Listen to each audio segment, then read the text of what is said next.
Okay, everyone, we've got a goal in mind for tonight. Let's see if we can get this item.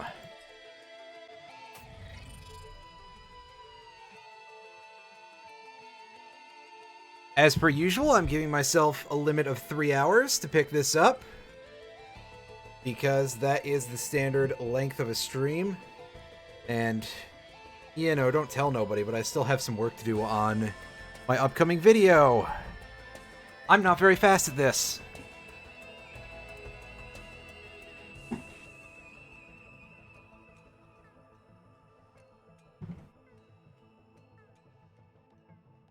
So, let's see, we beat the game with the Artificer earlier, so I finally have all of the character logs properly. And so instead, I'm gonna play someone that I find to be a little bit more fun. Not that the Artificer isn't fun, but the Artificer is pretty damn hard. Instead, we are going to be a weird dog. That's right, we're going to be the Acrid. This is not as good of a version of the Acrid as in Risk of Rain 1, in my opinion. But this will still do the job nicely. Excuse me one second. I'm moving some stuff around on the desk because I've got a pile of Q-tips over here, because I was recently cleaning something with those. And we're going to take a look at our skills here. I'm pretty sure that this is all good. Yeah, this is what we're going to take. We're not going to switch to the other skin because I don't like the way it looks. I prefer classic weird doggo. And we're going to equip the Artifact of Command in order to try and ease things, so that way I'm not sitting here just refreshing, basically, to get a good early game setup or anything. And I don't have to speedrun through levels then. So, let's go. And I see that we're going to start on a level that I know, with something trying to ambush us as soon as we come out the gate. And by trying, I mean it succeeded, because, wow.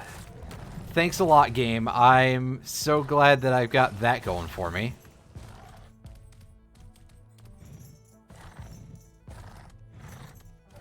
At the very least, Newt should be free for us on this map. Also, yeah, my keyboard is really messed up. I'm using a pretty crappy replacement that doesn't really like me hitting shift while I'm holding down other keys. Good thing I got it for like a few dollars at most at a garage sale a couple years ago, because otherwise, oof.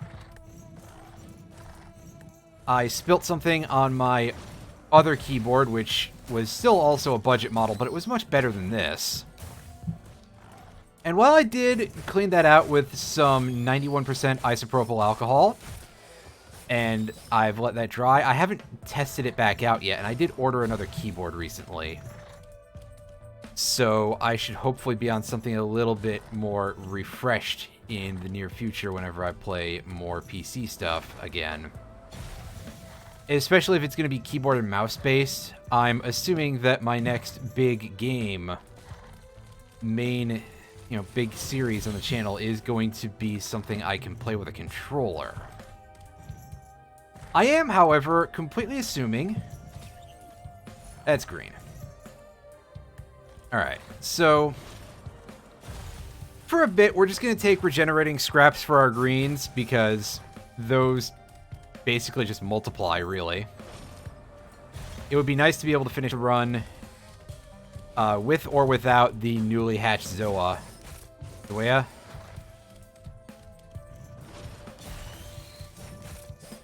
The last item that we need, basically.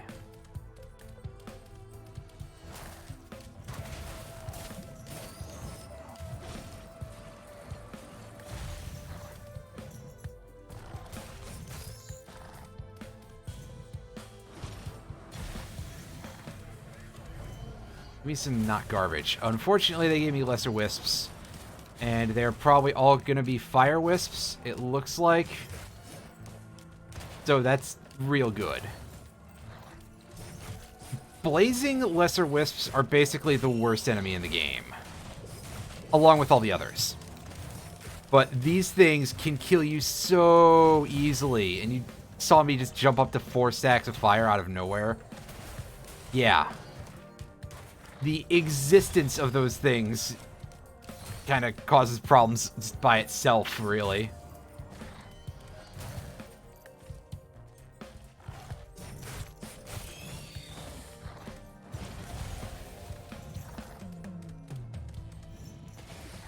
Yeah, I'll take a 2-second cooldown refund.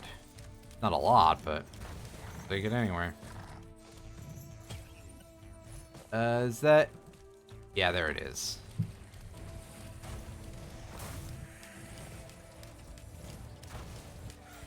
Get our crits. I probably should be taking backups first, though, because then I have a ranged attack that's a little more reliable.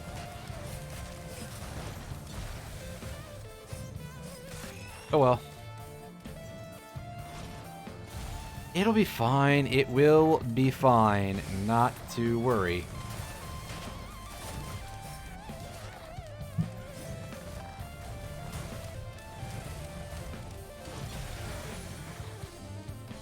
Hey, cool. We got a coin right after we spent one. Thanks, game. That's real nice of you. Suspiciously so, actually.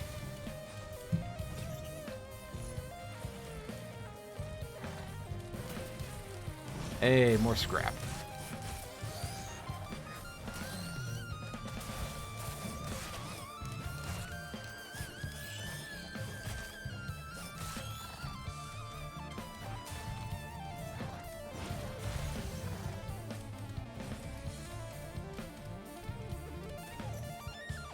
Paying that to remind myself that the teleporter is there.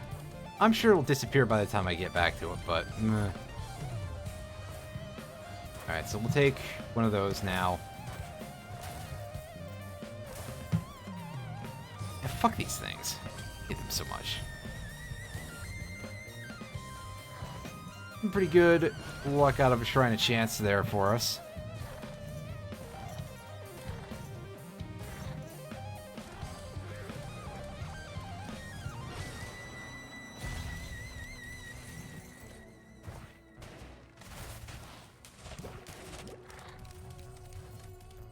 That should handle things.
Don't take all of my money, please.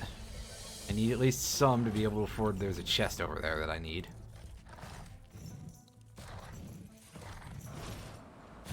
Oh, there's another Shrine of Chance, too. Wow. A lot of these things.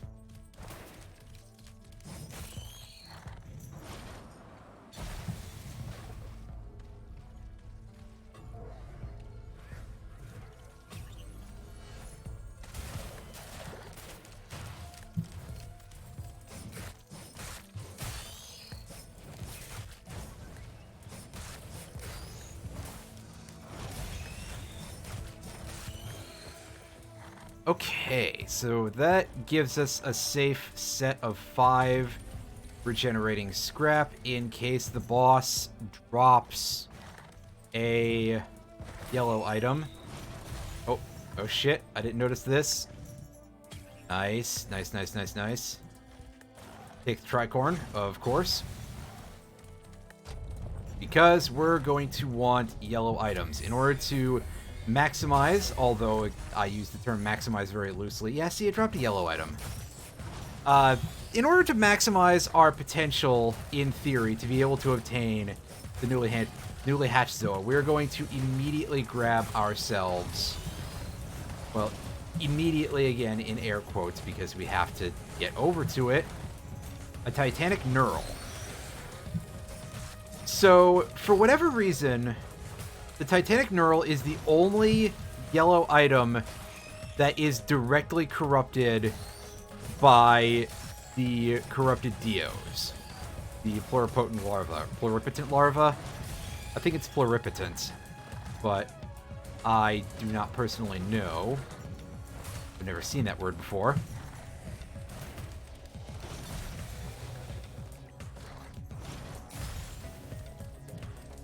And so if we had no Titanic Knurl, none of our yellow items would change. But because we do, if we get that, all we have to do is just destroy ourselves.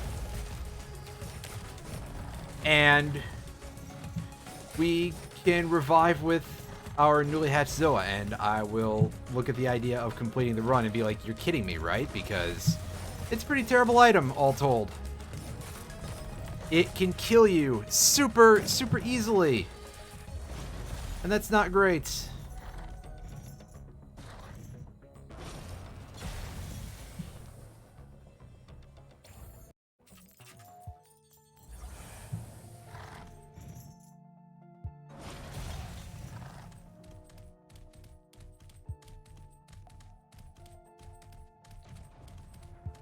Hi, Newt. We are not interested in you today, but... Take that. Yeah, see, there's a Dios. It's like it's mocking me a little bit.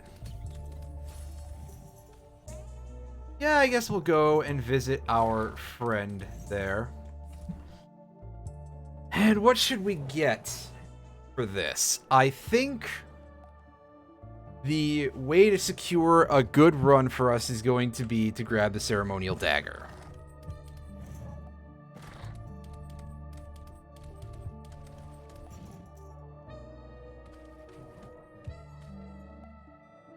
And right now, I could make myself into the heretic if I wanted to. However, I'm not going to do that. There's also not a ton of point in me picking up Gestures of the Drowned at this point. That is something that I will reserve for the future. So ultimately, the primary purpose of going to the bazaar here is to get a free red item. A free red item that we basically sandbagged our build a little bit for, but a free red item nonetheless.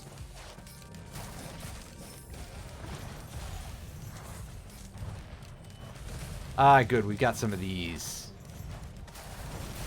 in our life. These things, I've been basically killed through one-shot protection by Elder Lemurians so often that it's not even funny.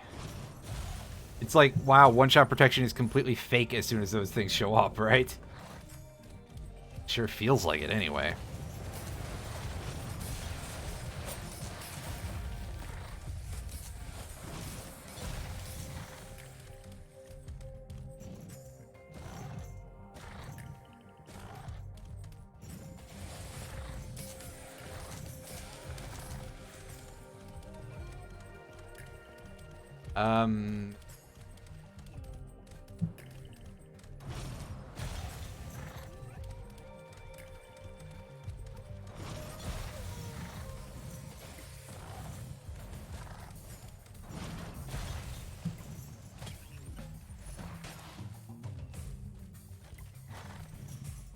Yeah, so I don't offhand know where all the chests are on this map. There's 4 of them.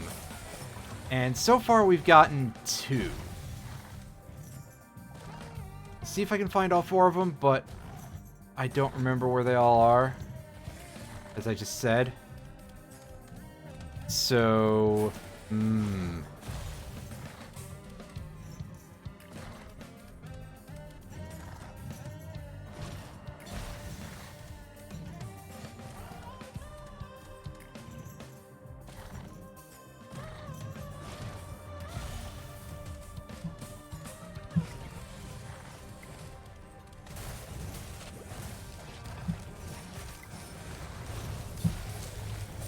because I don't think that the one that I got is even one of the two that I usually get here, which makes it kind of weird.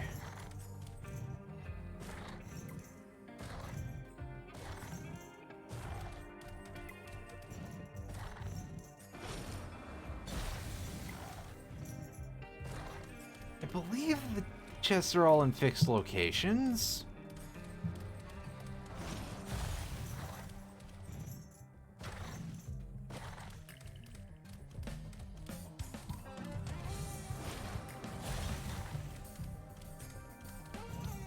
That one over there, that one's been gotten already, right? Yeah, that's that one. There is not one in the middle anymore, I don't believe. I sure haven't had in a while. I believe it has since been moved to the outer edge in order to make room for a piece of the artifact plate.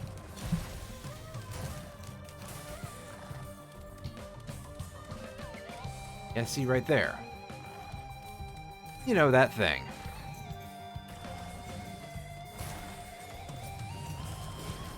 That thing that was relevant for all of like 5 minutes.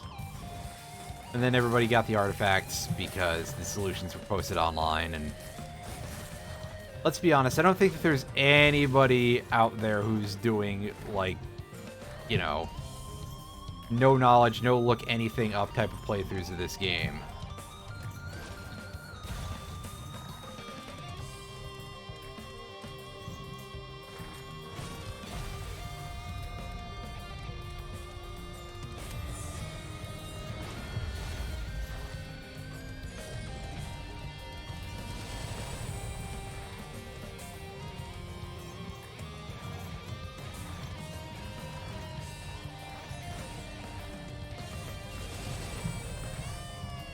Yeah, you keep doing you, buddy.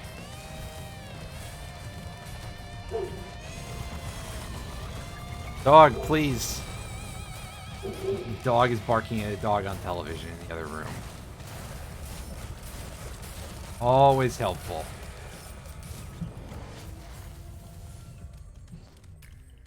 Alright.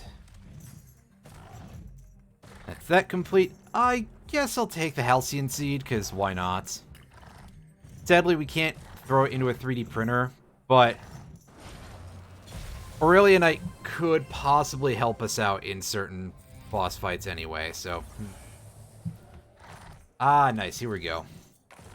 Be at the Abandoned Aqueduct as our second stage. I'm pretty sure that all we had available to us was the Aphelion Sanctuary, or whatever that stage is called. Either way, it's the newest one, and I do not consider it to be very good. It's just kind of a pain to navigate. I don't know where the Newt are. There's no ridiculously good free items or anything.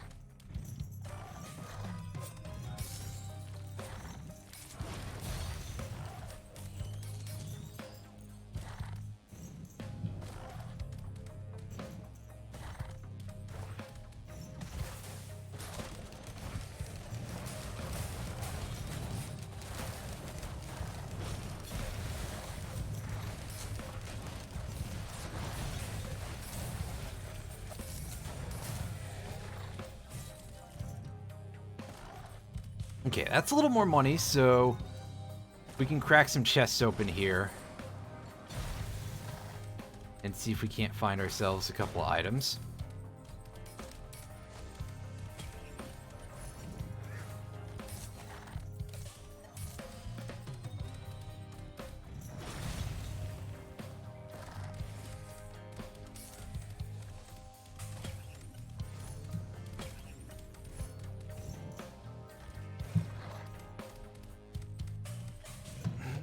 I'm going to stay at 9 glasses, and we'll get the last 5% critical hit chance off of something else.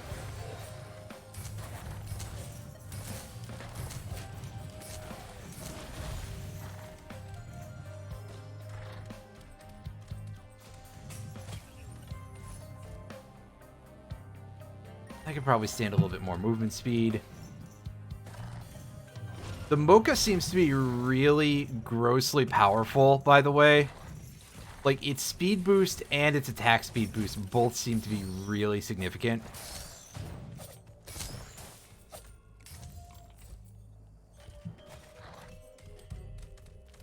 It's not going to be as noticeable with Doggo because we're naturally kind of slow. But still, those are going to be my go-to for movement speed for a bit.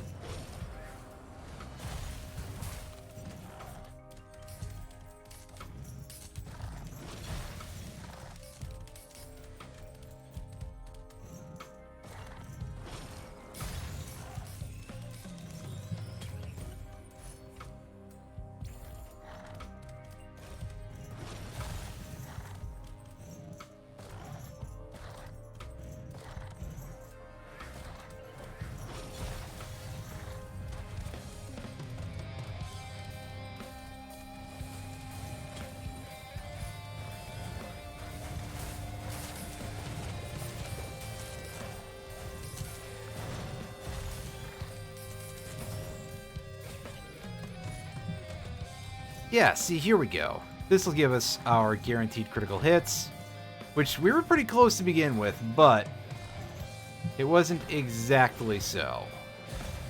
However, now it is definitely 50%, or 100%. Honestly, I'm probably still going to only be doing about enough damage to make it feel like it's 50%.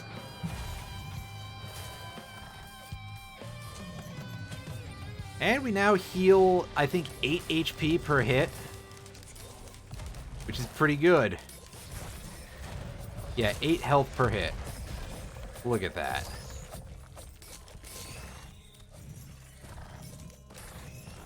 Truly disgusting.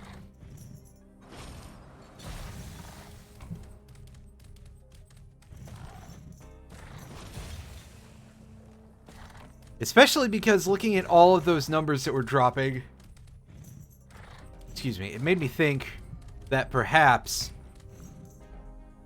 we are also healing back from our tick effect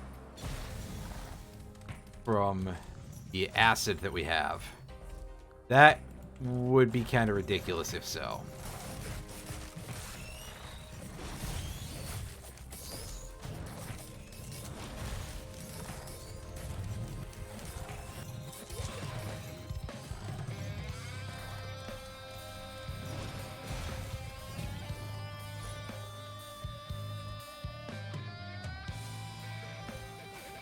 That. Love our ability to damage multiple enemies in one go. And we are also going to grab that. Because we can't exactly plan on getting a plasma shrimp, especially with the amount of not any void items we've seen thus far. I'm not putting it as being a very likely chance whatsoever.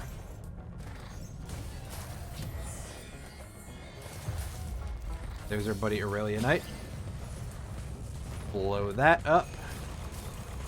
Let me get Molten Perforator.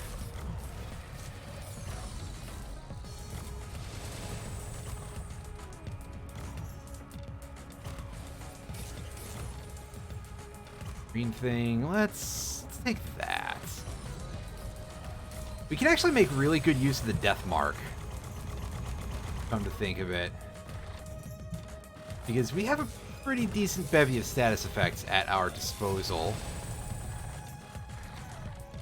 You know, we have free bleed, we have slow, we have our poison, probably get some other stuff. I mean, fire is always an option. If all else fails, use fire, right? That's what I've heard be taught before. If I get the symbiotic scorpion at the shop, that is another just free status effect.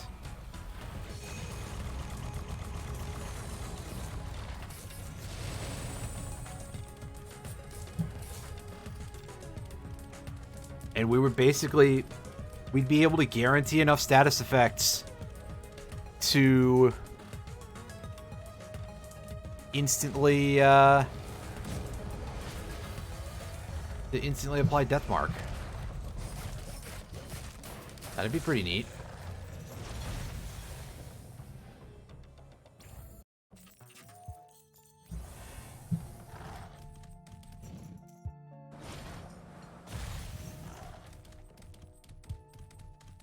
Oh, those stage selections suck.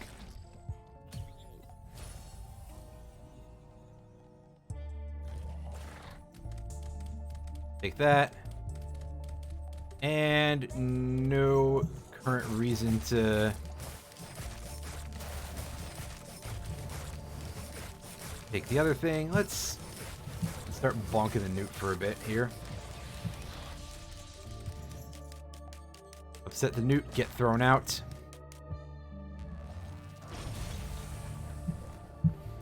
No real good reason to do that, but still.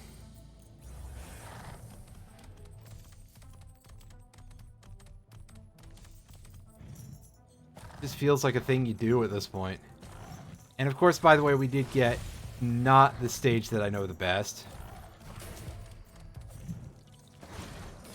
By any means. And we have a void seed on this map, so there is a now very real possibility of us being able to get what we're looking for out of this operation.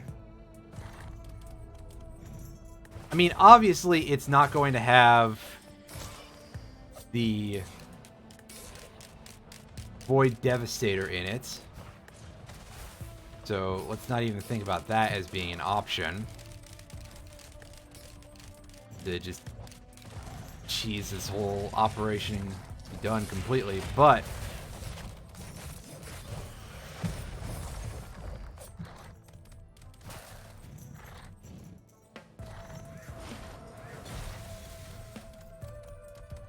we can at least potentially, because I believe every void hole, yes, that is the phrase I want to go with here, is void hole, apparently, has a free void item in it.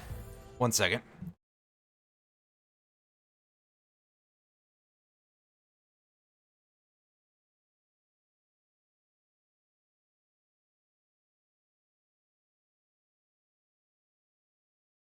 And of course, by free, I mean that you do have to pay 50% of your health, but meh, whatever.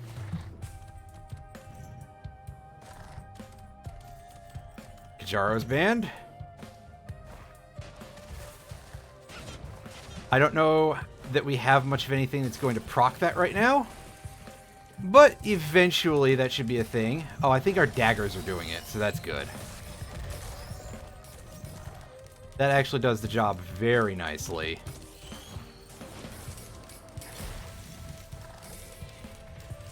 Yeah, let's get a little closer to this thing. Oh, nice.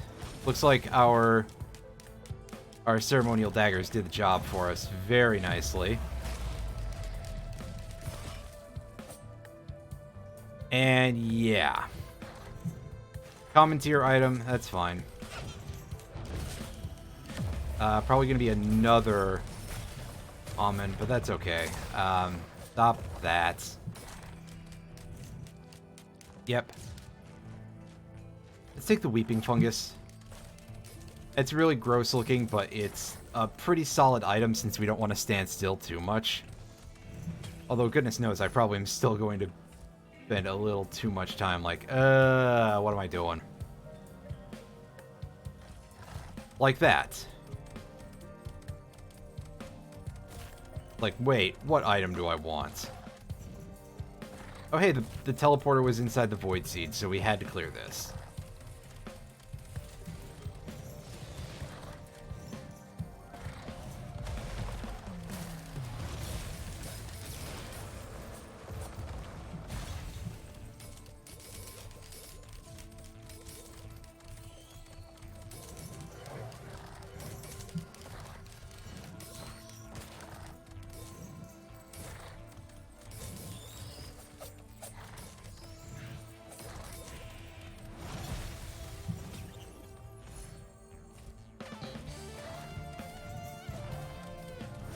Grab the Ronald's band.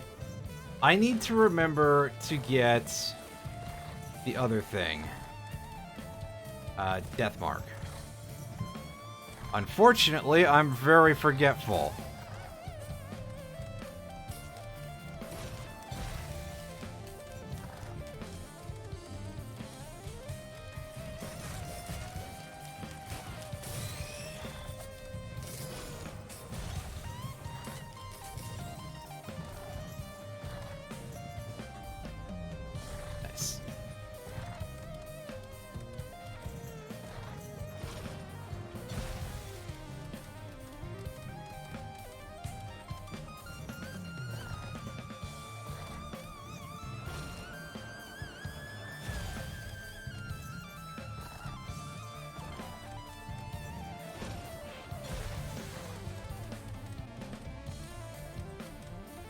We're not gonna buy the thing for the Void coin.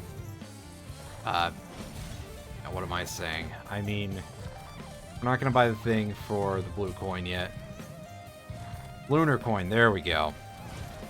Use my words for a minute here. Or perhaps just the one word. I am not exactly the greatest of public speakers, so maybe one word is more my speed at this point. Once I figure out how to do that, then we can work on stringing together actual sentences.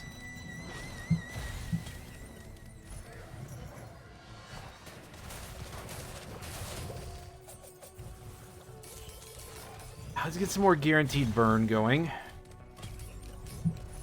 Better guaranteed burn, anyway. I'm going to pick these up. They may not be useful right now, but they will contribute to needle tick stacks if we start getting those. Because I don't think we can apply multiple stacks of bleed per hit.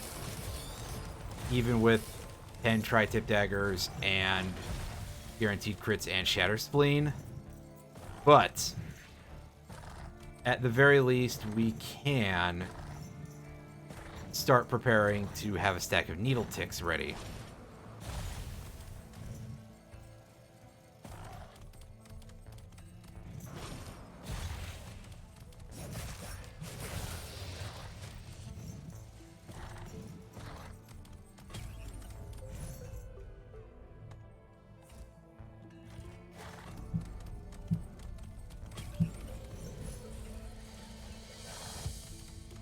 Wow, game is really making me suffer for not remembering to pick up that death mark in any of the earlier green things. Whoops. He was like, well, you'll never see one ever again. Before this boss drops a yellow item too, because at this point I can believe it.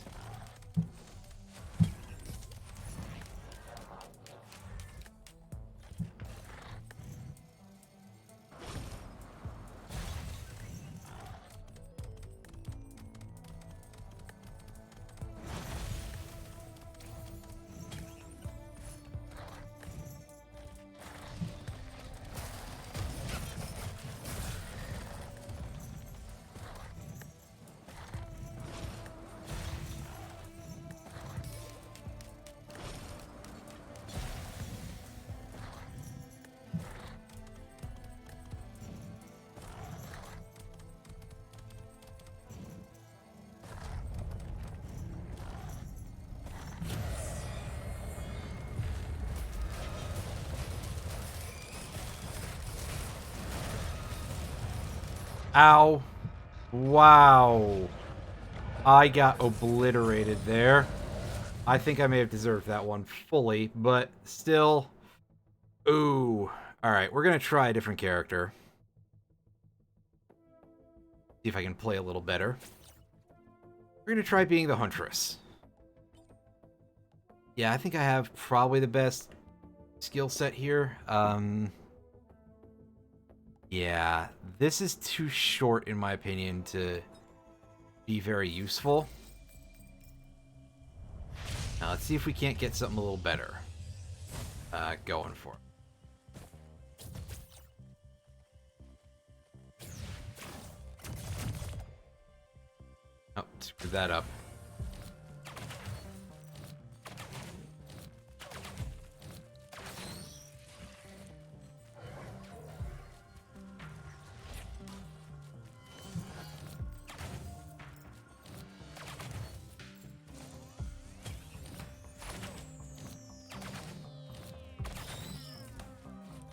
Alright.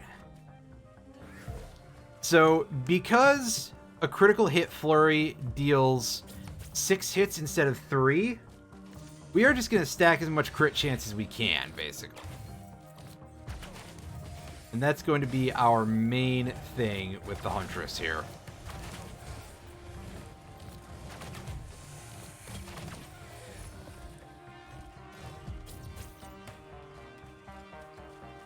That was weird, and I think I just took a bunch of damage for dashing through that thing. That's really weird if so.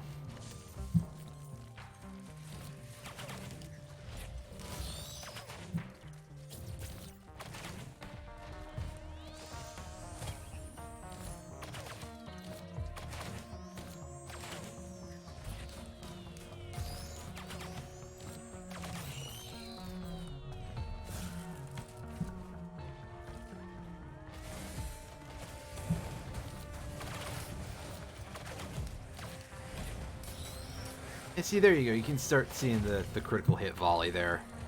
The 6 shots. That's pretty strong.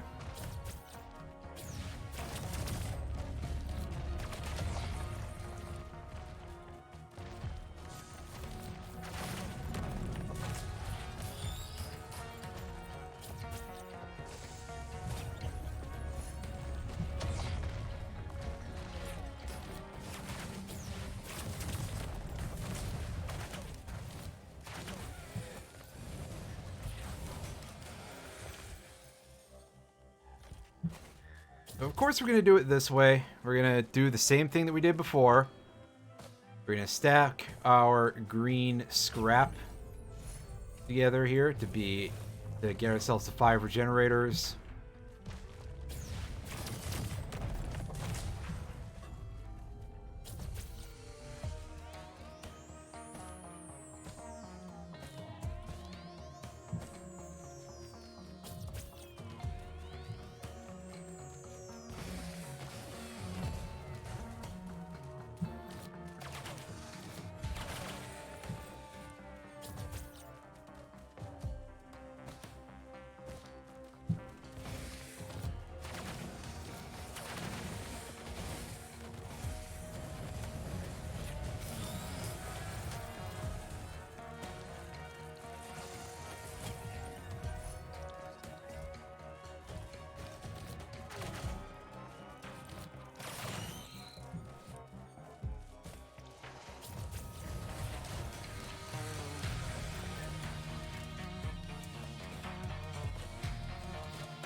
Tricorn.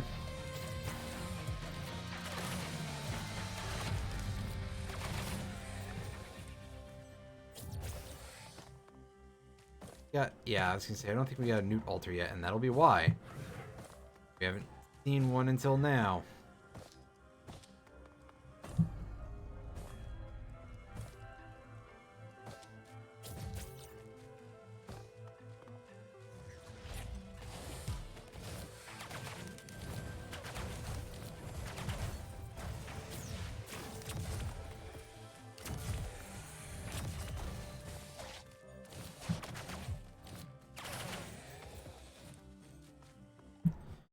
Second.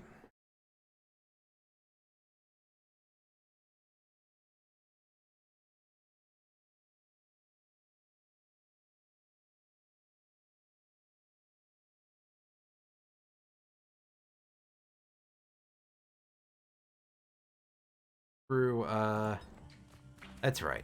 Looking for this thing.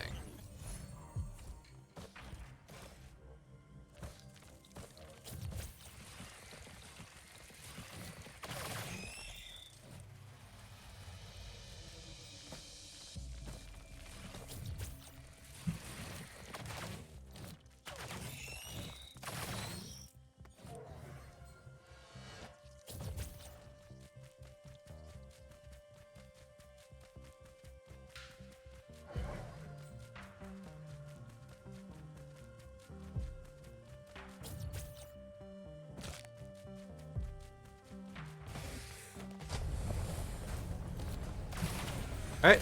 Alright, alright. Oh, what am I doing? Do that.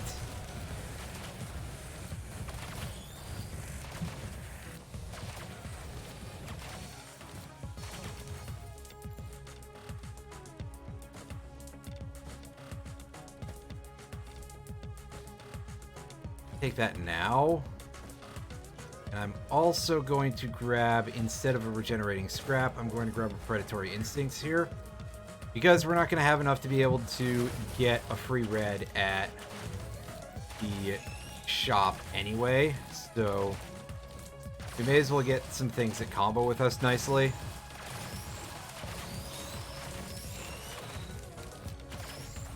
Yeah, like you can see how helpful that is, because our attack speed just goes up a really good chunk once we get a crit volley. Because it's 6 critical hits, so we get all 3 stacks of predatory immediately.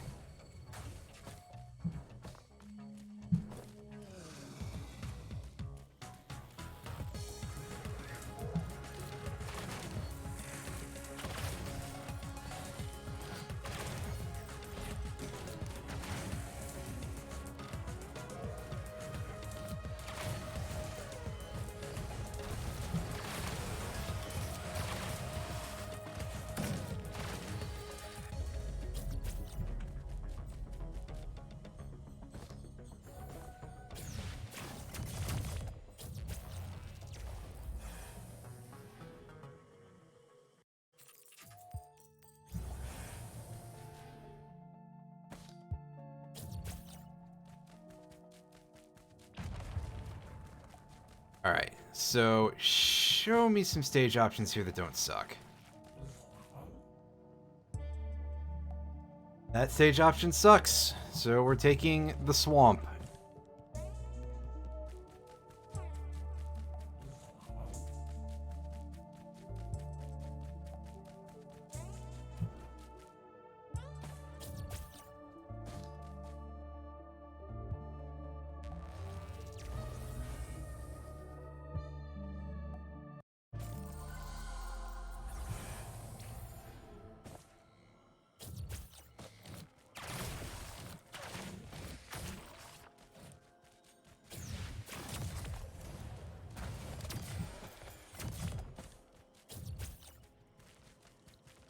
Alright, game.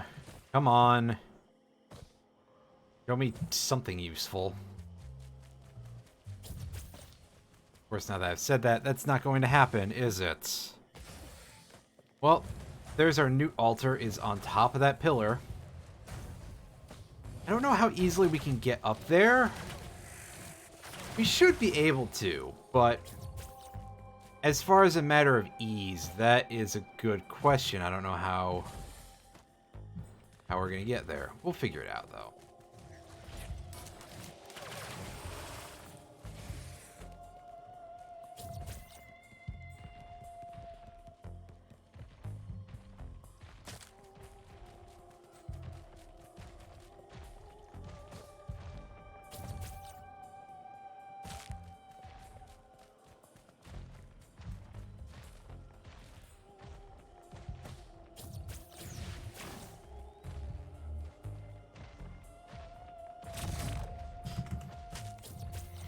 Fuck. That's looking a little bit more difficult than I would like it to be, that's for sure.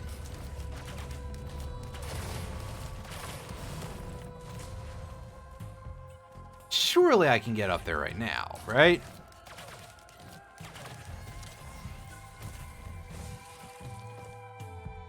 Well, not if I get blown up by a jellyfish, that's...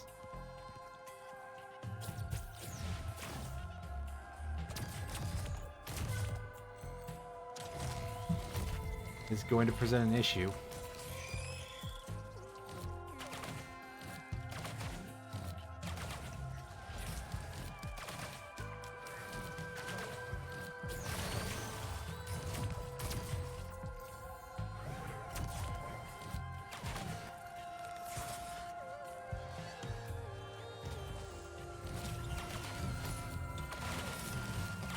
Well, I guess we can just grab a feather.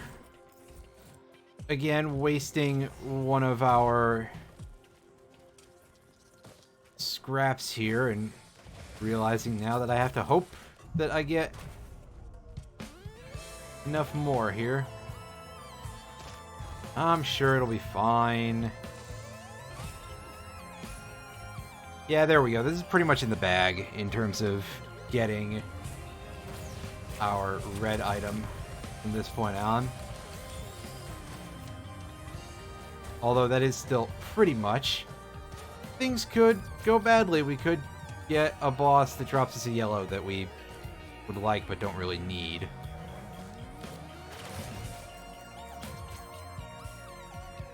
I've spent like 3 minutes in that part of the stage at least, so I haven't seen jack shit else that's out here.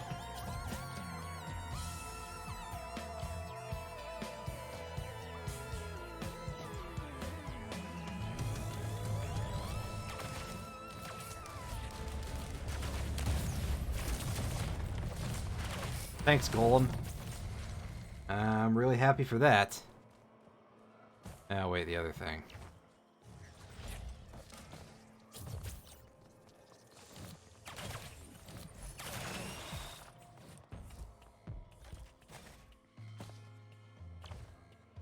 Okay, we're up to 60% critical hits.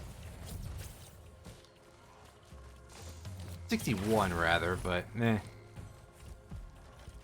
71.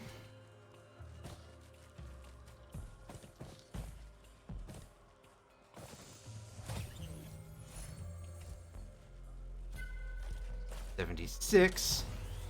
Suppose technically I should have gone and gotten scrap, but I was too busy thinking about critical hit rates. Oops.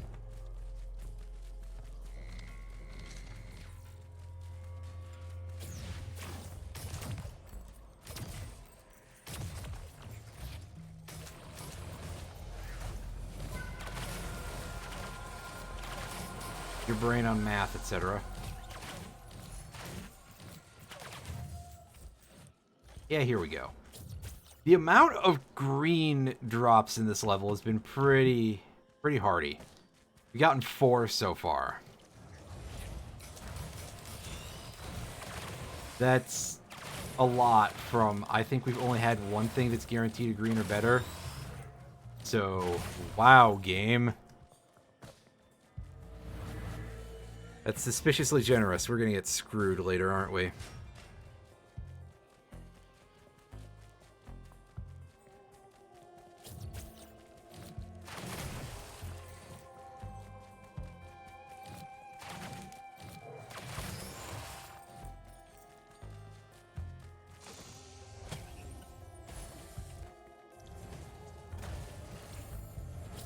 .86 critical hit percent. Take another one of these, because, yeah. As soon as we land a crit, we get max stacks, so why not take advantage, right?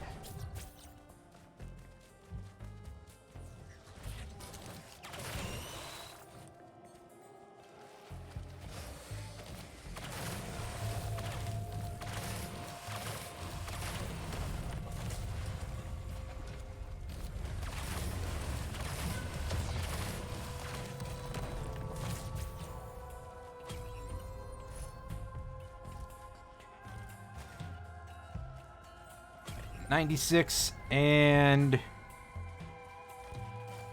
that is our crit chance maxed out. Every single attack we should do should now be a critical hit. Which means we can start moving on to energy drinks and stuff like that from the... Not bustling fungus.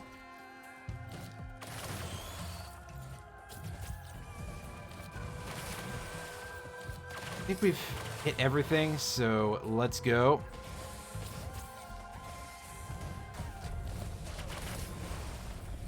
Unfortunately, no replacement use item for us.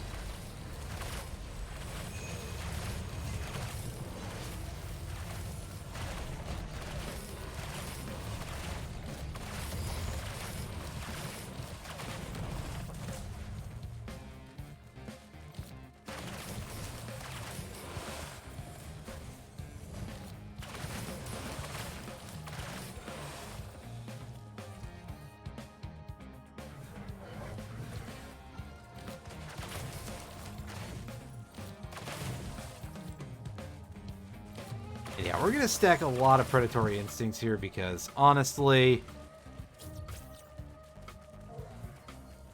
they give us quite a bit. Especially against the larger enemies where we can just stack tons of stacks.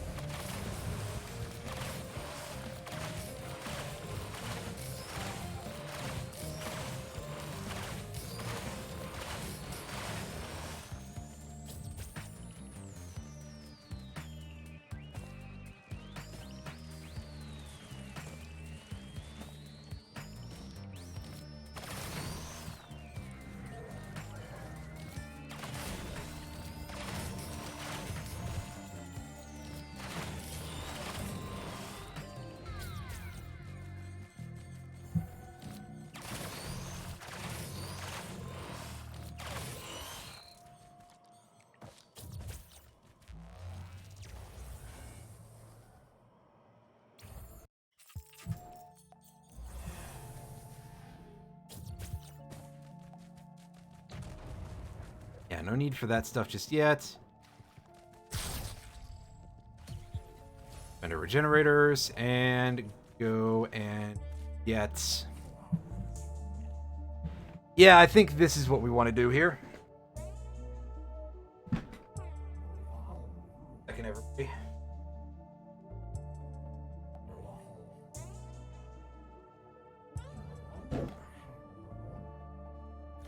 Crit damage up. I probably could have taken the Scorpion first, though. And we'll get that soon.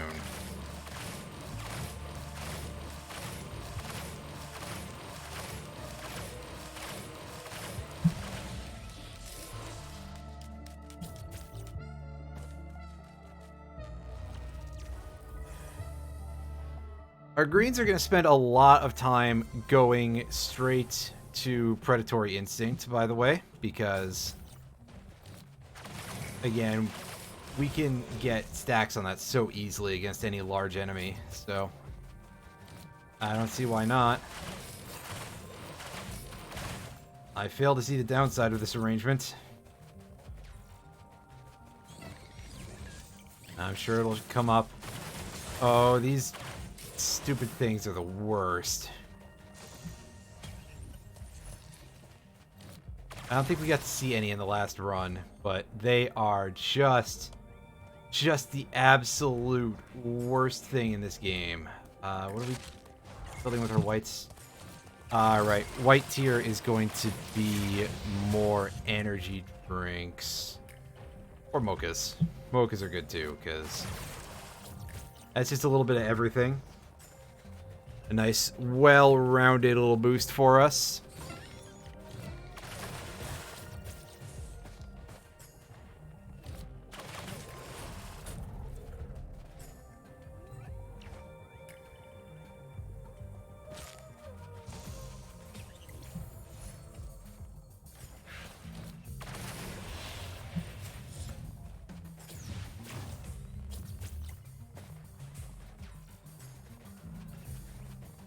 And see, that was a big waste of our R button there. Whoops. Yeah, I hear you shooting at me, dude. Not a fan. Get rid of that shit.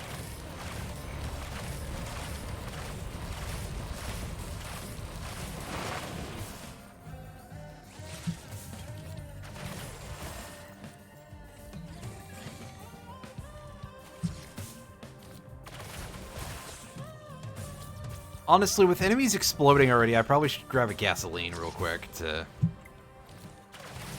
add on to that.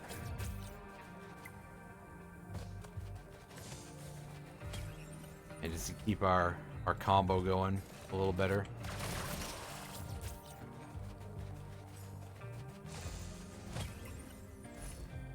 Yeah.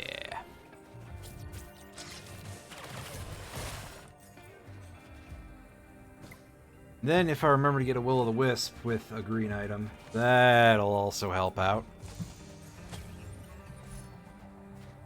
I'm sure I won't remember, but, Y'all could probably guessed that out of me by now, so...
Yeah, you see, I already forgot to get the thing I was saying I should get earlier. I don't have the Will-o'-the-Wisp right now. That was very questionable of me, to say the least.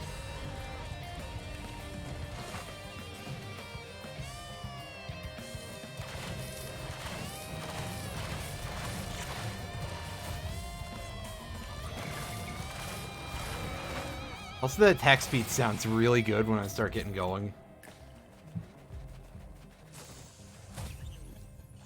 Like, wow. Good sound. And we'll get our Will-o'-the-Wisp, and we've got plenty of ways that we explode people when they die.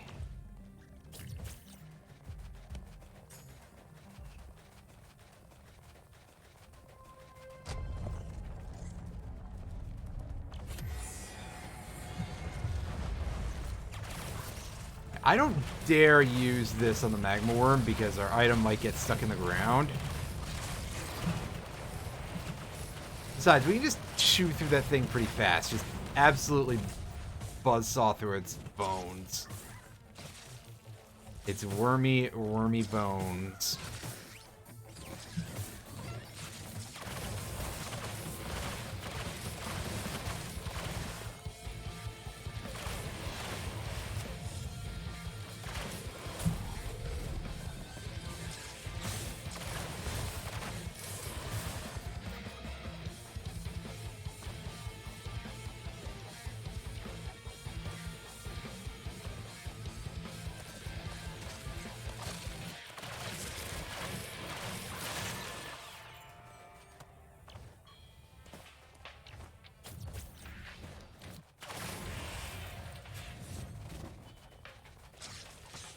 So we've got a chest, and we've got a cloak chest over here.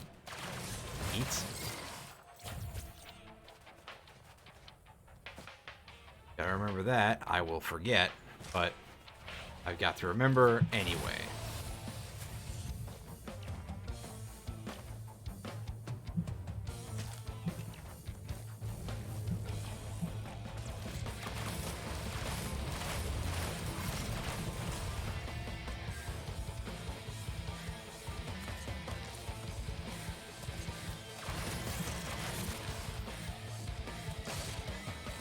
Hey, get off me. That's right. Rat.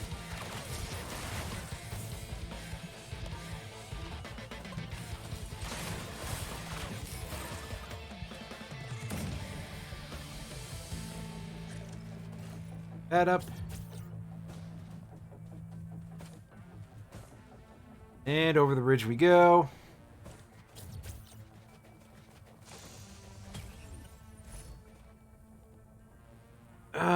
I don't think there's any sort of like on crit effects here. Oh, I hear you, filthy rat. Wow, look at how much they... I was about to say, look at how much they miss until I start trying to dodge, at which point they suddenly become sniper accurate. That is great. A good metaphor for the kind of bullshit that I'm facing right now.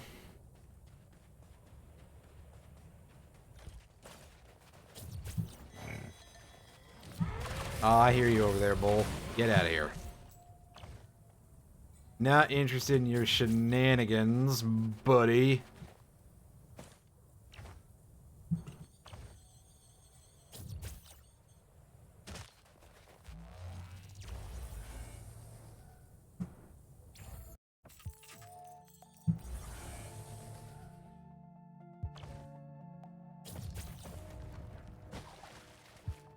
We're gonna take that one. It's not a super important stage to... We can go to any of them in single player. But I want to use it for the strict purposes of, like, just having something to test how fast my shooting can go and how many stacks I can build up of things on it. And the orb boss in there will do wonders. The alloy worship unit.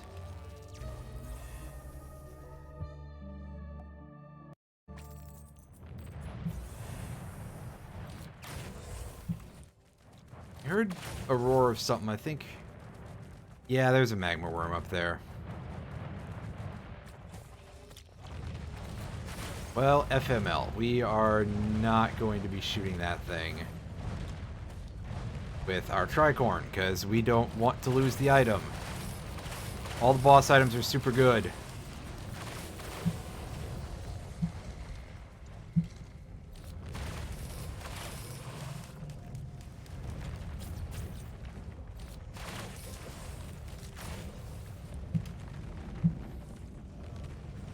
Up. Ah! Bastard.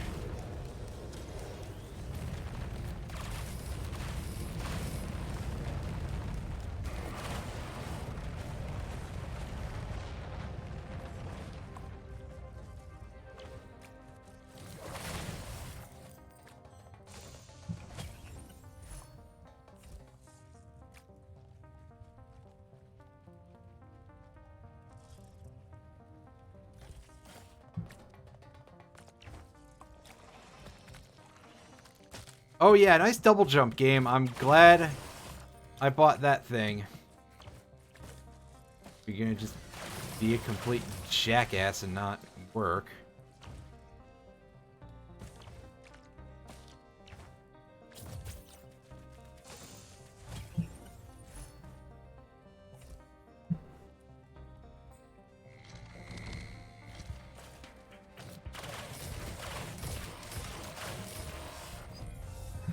There we go. There's our alloy worship units. So, my big hope at this point, and I don't know if I'm going to be able to pull it off, would be if I can pierce this thing's shield. If it didn't use its shield move. Okay. So, never mind. Disregard what I just said. That's not going to come into play whatsoever here, apparently.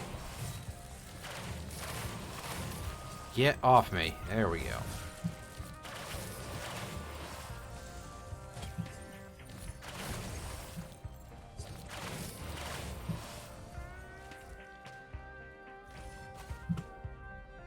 More of those, and at this point, we'll take a Brilliant Behemoth because it's always a good choice.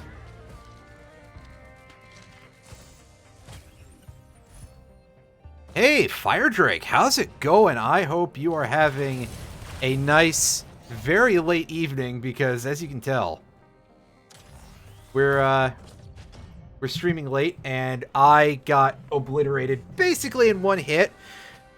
I died from fire. As I've said before, the supposed one-hit protection in this game is kind of a lie because there's a lot of that exists. However, this is still pretty fun, so we will keep playing this character for a bit. Oh, it's okay. This is a game where a lot of runs end in disappointment and or death. So, it is what it is.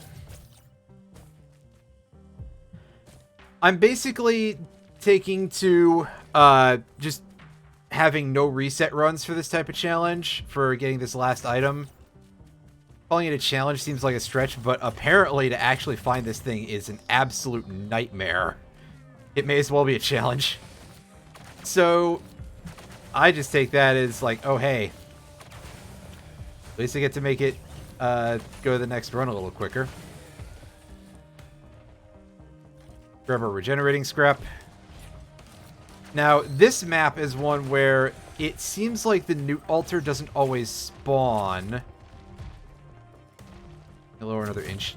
Not quite. So, it may not be super prudent to grab our regenerating scrap right off the bat. But, if we do find the Newt altar and we can get to that 5, that's pretty much a free item. Oh yeah, this game is...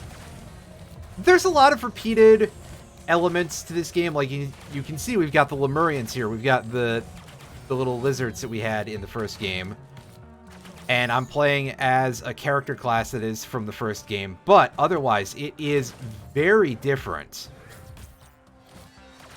Because, well, the third dimension is a big part of it, really. As you would no doubt imagine.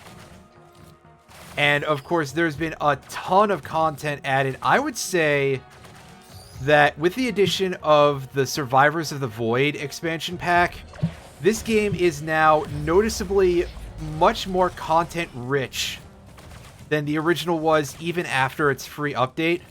Unfortunately, Survivors of the Void is not a free DLC. It costs, I want to say, $12 right now. I can go look that up in a second. I got it on an introduction sale for a little bit less than its list price. Which, yeah, give me just a second here to pause. I'm gonna go take a quick look at that. Everybody sit tight. Store page. Yeah, there we go. Alright, so the Survivors of the Void expansion pack, pardon me, is $15. And the base game is $25, which is actually a little more than I thought. I thought it was just a flat $20. So, altogether, if you buy this game not on sale, that is $40. That's pretty hearty, but you get a lot of content. And, you know, I guess there's sort of that third dimension tax a little bit, where I would say that 2D games are not necessarily less complicated than 3D games in terms of development or in terms of mechanics, but they always look more impressive. So I would not be surprised if there was at least a little bit of that going on, that this game wasn't necessarily much more work or anything for Hoppu Games, and that, you know, so there's a little bit of name recognition attached too, because the original Risk of Rain, I believe, has been $10 list price throughout its entire lifespan. By the way, I did not describe it, but the item that we just got is one of the best items in the game in the new Survivors of the Void DLC. The Plasma Shrimp. As long as we have a shield, which we just lost but we'll gain back in a few seconds, it fires an additional little missile for some bonus damage on every single one of our attacks. There are certain builds that you can take advantage of to make this absolutely ridiculous in terms of how much extra damage it pops out. But, if nothing else, it is always really good in terms of crowd control, in terms of adding damage to your attacks, in terms of, you know, increasing your DPS and everything. And it's so simple to use. It's just fantastic. And there goes my pop filter probably going clang and reminding me, oh hey, you technically have this thing, it just doesn't work very well.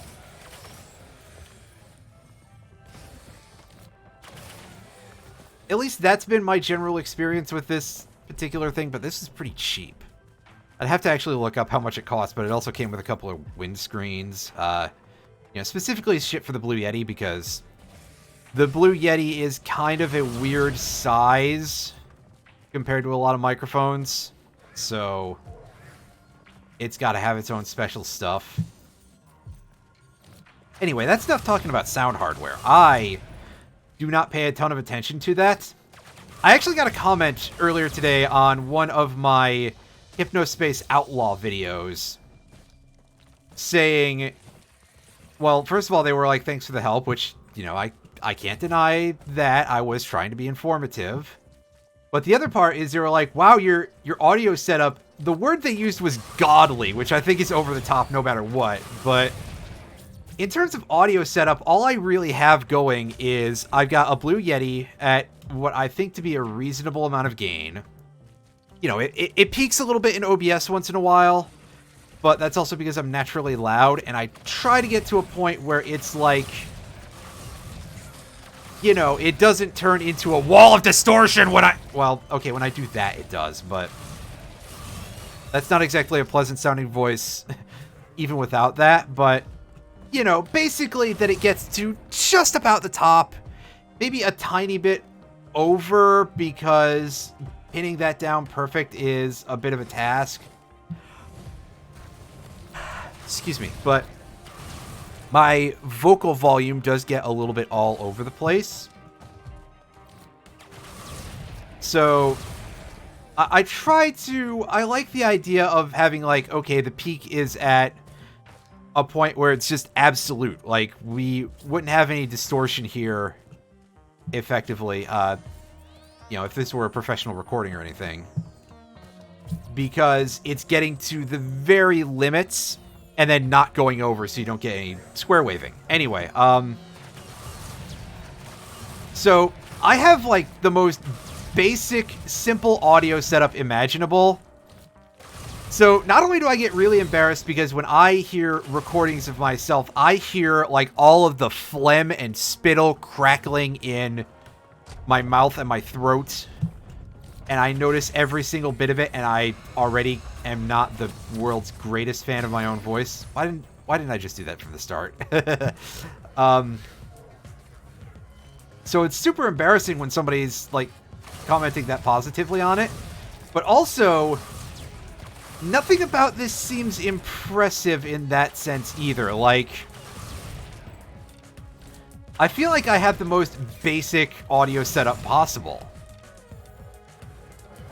I'm not doing anything special.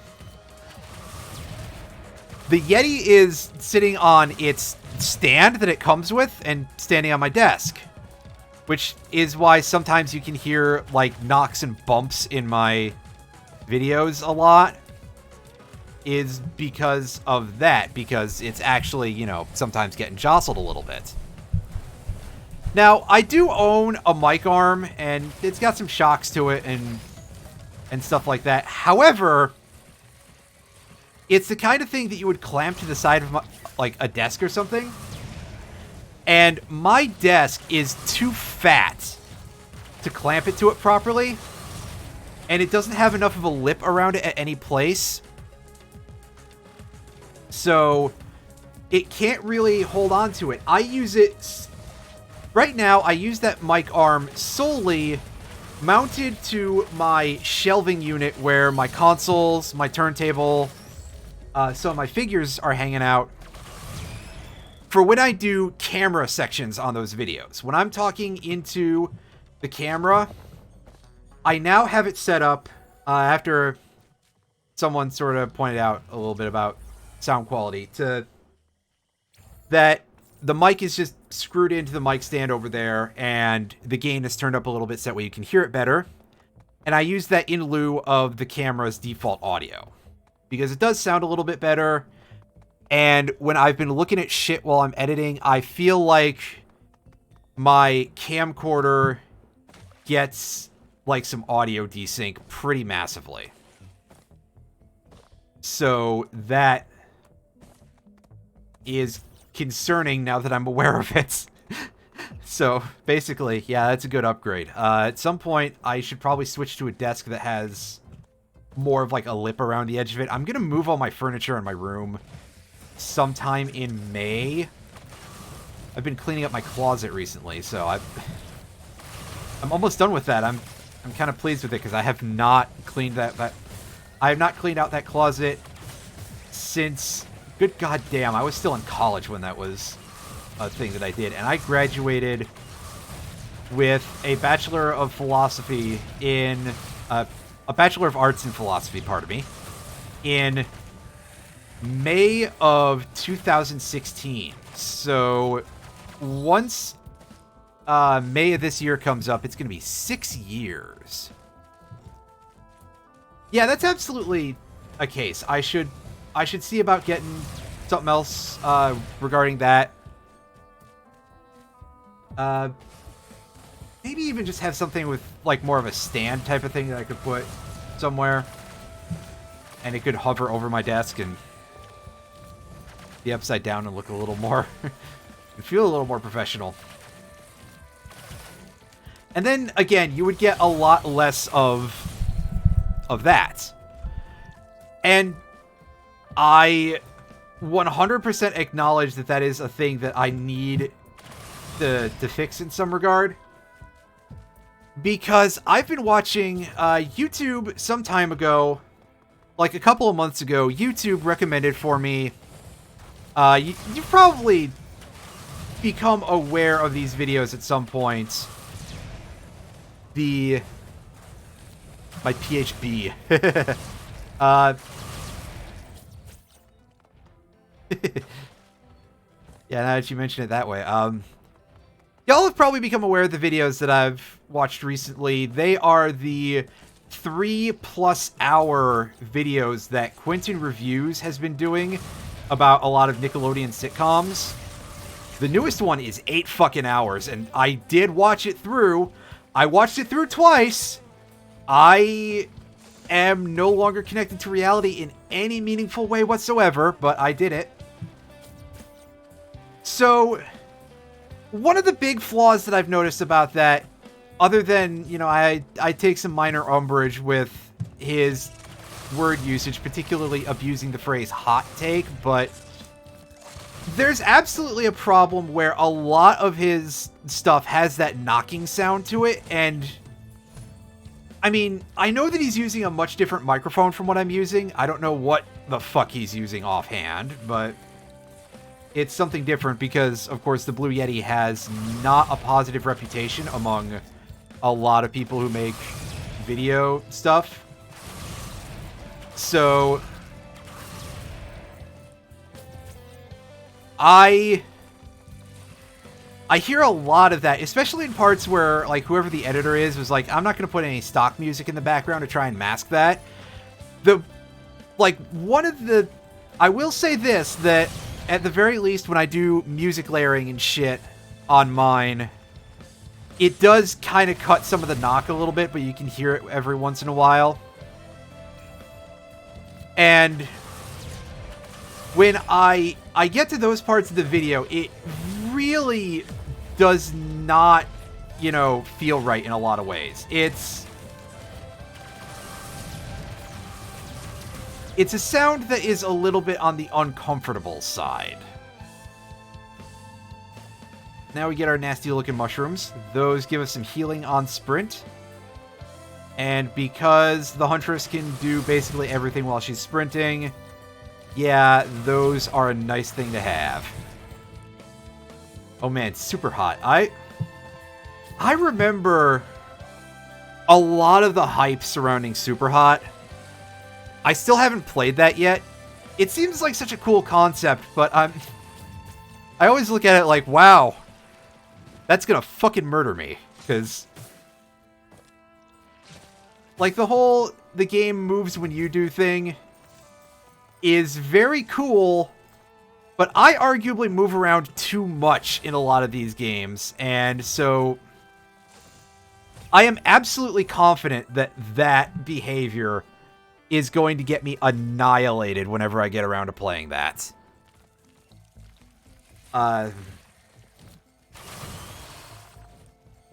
Unsurprisingly, the VR version is probably going to be off the table because I don't have VR equipment and I'm not a big fan of virtual reality gaming.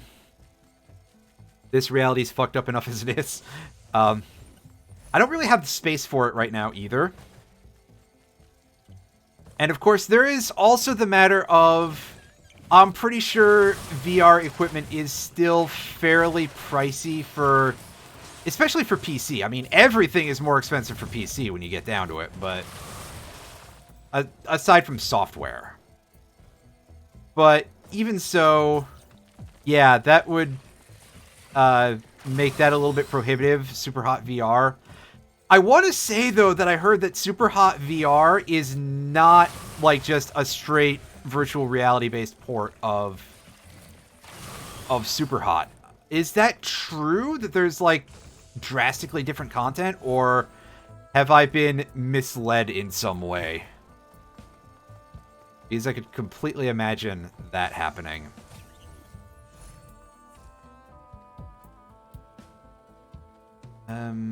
What's a... Yeah, well... Yeah, we're gonna stack these.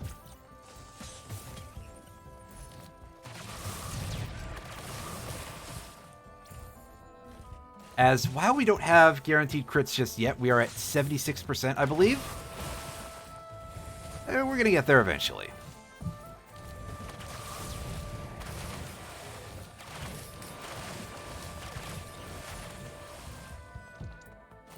I mean, I guess the other thing about VR gaming is that I do not know 100% what my options would be there in terms of, like, hardware and stuff. There's a couple of options now. I mean, there's whatever Oculus thing exists, although I would never buy an Oculus product because Palmer Luckey is not exactly a good dude.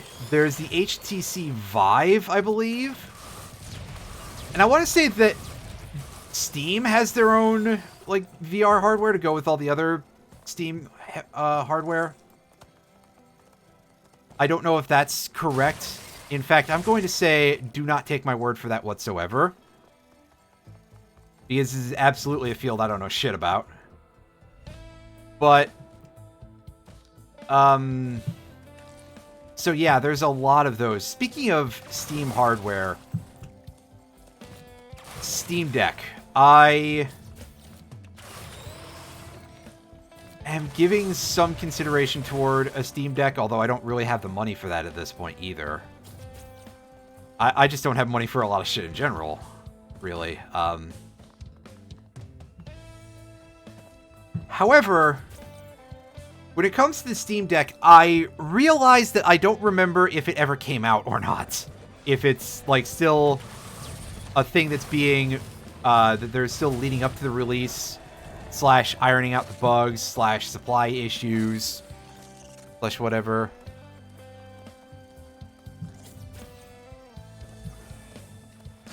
Wait, Facebook did what for... That's a load of bullshit. The last time I made a Facebook account, it got banned, so that would kind of doubly prohibit me from really giving a ton of consideration to an Oculus unit. I've explained this before, probably. I actually explained it to somebody in real life earlier today, that the last time I had a Facebook account, I made one because a friend of mine, Round the Wheel, was going to Facebook only for a little while for social media, which, you know, I think it's a weird decision because, I mean, especially back then, I was not 100% aware of the level of toxicity that was in the realm of Twitter. So, weird decision, but I was like, okay, I'd like to keep up with this dude. Because, you know, we're at least minor level friends. We're acquainted. I've sent him packages in the mail. We've talked. You know, stuff like that. So, I made a Facebook account. And this also... This was within, I want to say, a week of when I first posted my video about Eternal Darkness. My very first video that I ever did on YouTube of, like, actual, you know, thing I edited together, video essay kind of thing. Something that I would like to revisit one day, because I'm not 100% confident in the quality of the product or in my vocal performance or anything. I will read the message in a second. Don't worry, Fire Drake. I've got a whole thing to say here. So I was like, okay, I've got an account now. Let me go ahead and post my video. You know, that way, for if I decide to use this in any real way, people will have easy access to that kind of stuff. My account was immediately pegged as being a spam bot, and it was instantly banned. And so I was like, I would like to get this account back. And the message they sent me in the email was, well, if you send us a picture of your photo ID, of, you know, a government-issued photo ID. Now, the photograph on my Facebook was definitely not the photograph on my government-issued photo ID. I had my hair dyed green because it was a picture that I took of myself at Gen Con when I was in cosplay. So I would probably expect them to be like, LOL, what, if I sent that to them? And two, I really don't think that anyone who is outside of the government that is issuing a government-issued photo ID needs a picture of such a thing. That seems a little bit invasive.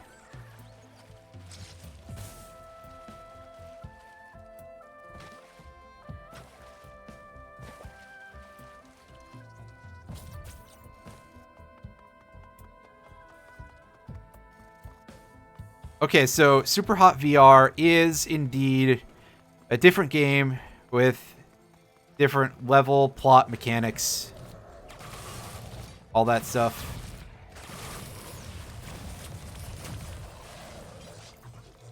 Oh, absolutely. Facebook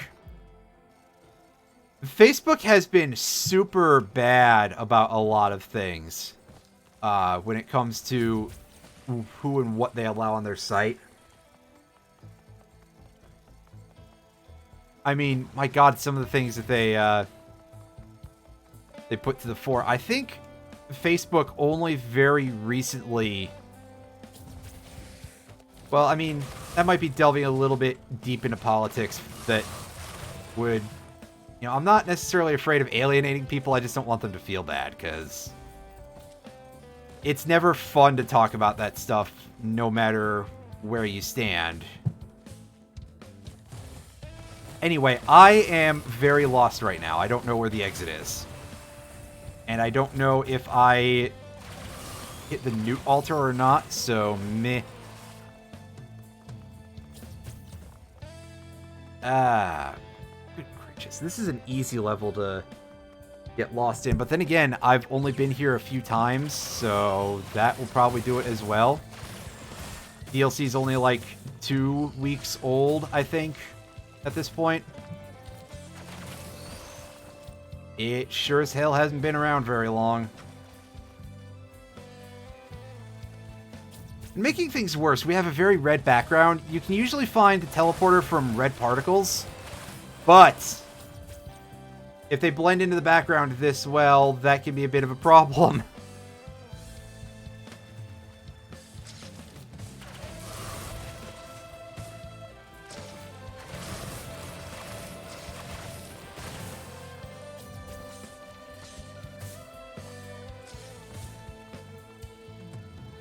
And I mean, stuff like that can happen where we get breezed by a shot from one of those Mogwai-looking motherfuckers and just, hey, there goes your momentum.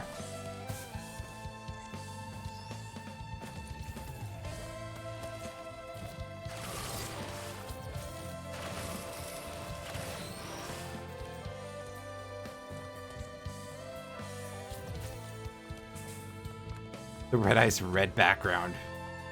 Oh, it's doing something to my eyes, that's for sure.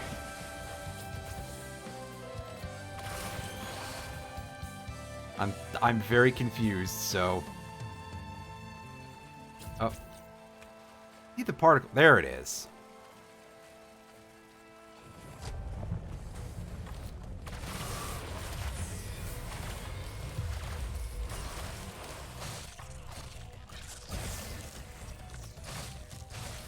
Ow, stop chewing on me. Killer rats. Oh wow, I completely passed up that chest like 80 million times, I'm pretty sure. Oh look, there's one of these things. We have a second Wandering Vagrant because we've spent that much time in the level.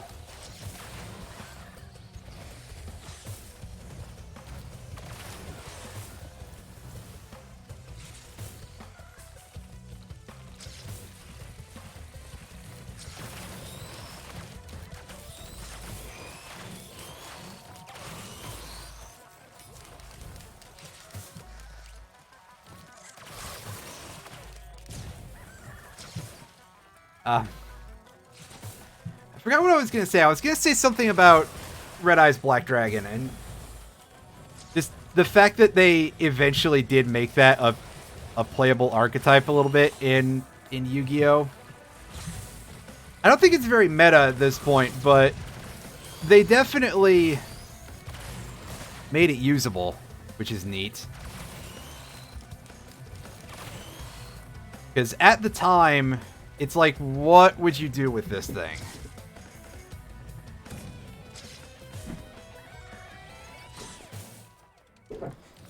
I mean, I guess you could fuse for Black Skull Dragon, but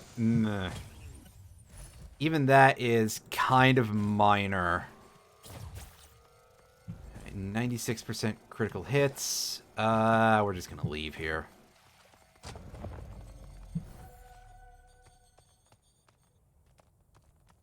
Three of its cards hit the list. Jeez. I would assume that a large part of that is because they're very much general purpose dragon support in a lot of ways, and or you can pull some very, very serious shenanigans with them.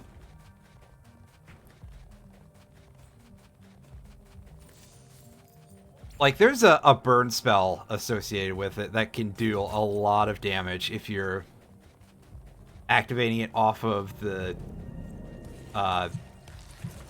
new version of Red Eyes. I almost said Red Eyes Meteor Dragon. That's not correct. Of Meteor Black Dragon.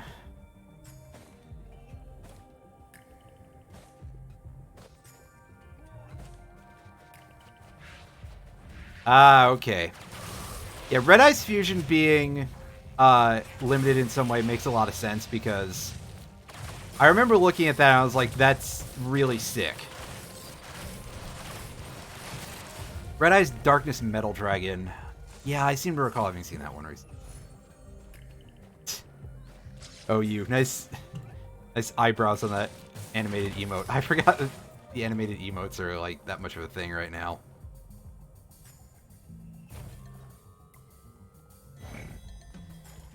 That, yeah. Do what we're doing.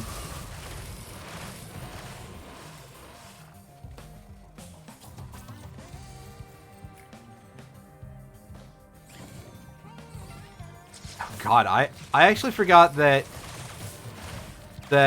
Darkness Metal Dragon was errated at all, but then again, I do have large multi-year long blank spaces in my brain for that because of not being in the game. So that would certainly account for things like that.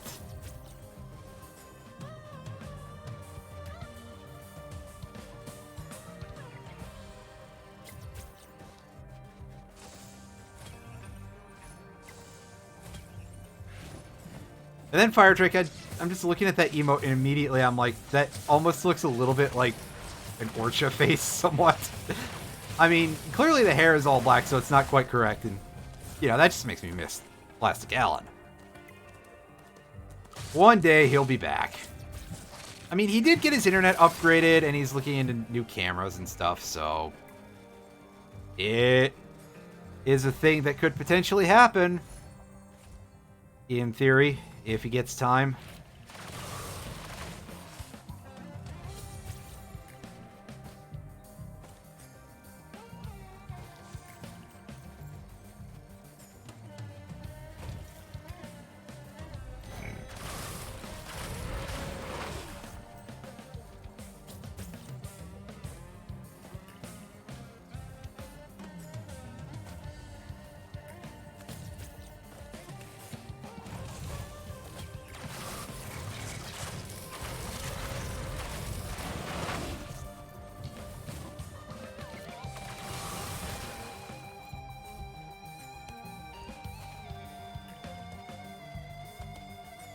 Oh, right. Yeah. I saw that in, I saw that he changed his display name in, or, well, I guess it is changing his username then, in Alan's Discord. I was like, oh, it's a pun, but he changed his whole identity for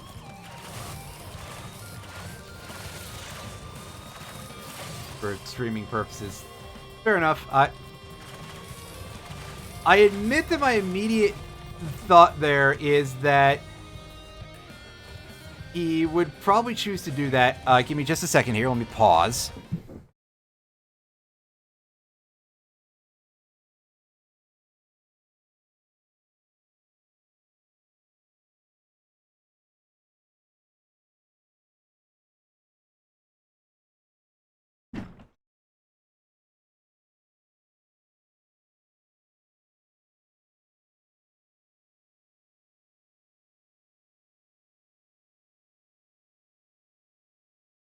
Basically, I would figure that Munoz would do that to try and make it a little more obvious for some people how the username is supposed to be pronounced, because I would bet you anything, dollars to donuts, that that guy gets called Manaz or Monos or something a lot by people on Twitch who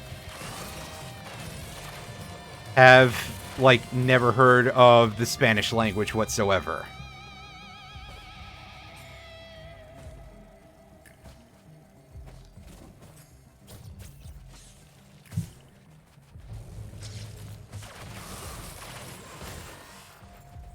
Yeah, I mean, plus there's the other thing of you can't have accent marks in your username either, so I can only be so harsh on it that, like, you can't have the Enya going on because the usernames are only allowed to be letters, numbers, and underscores.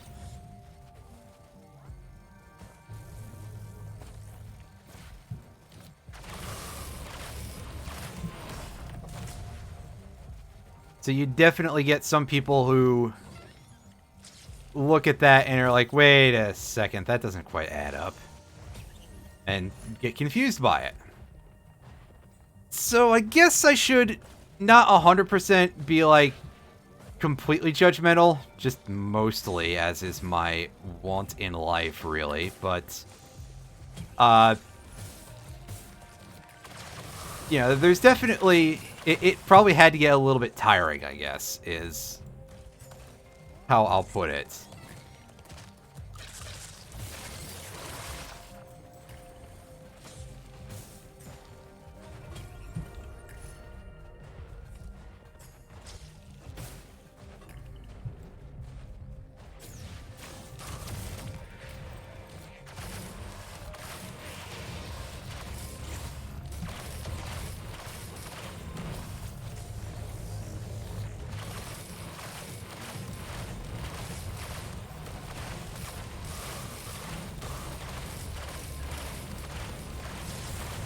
Anyway, the way you put the question mark and exclamation point, I immediately filled in he's back in Pog form, too. So it's like...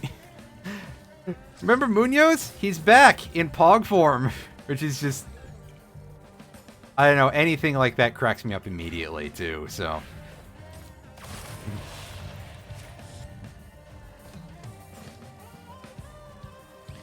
Remember Alf?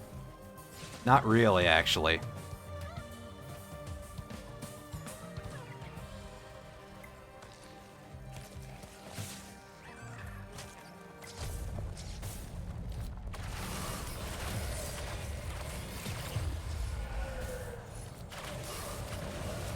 And that's how you use that thing.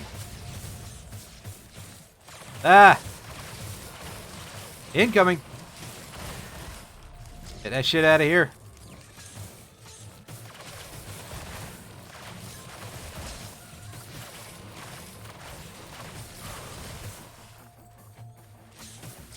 Nice bandit emote. That's pretty good. Heal. Alright. So... Let's... Oh, I already grabbed that. I was like, wait a second, I got the Will-o'-the-Wisp already, don't I? No, it's the other explosive thing that I have. It's the Shatter Spleen. Say it all the time, but still nobody gets it. Oh. People not remembering things being back in Pog form.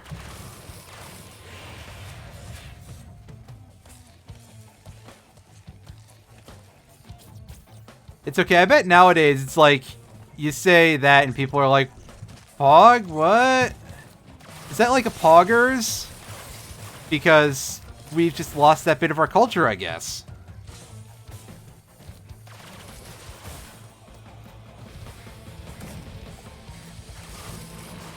Ow, my eyes. That is bright.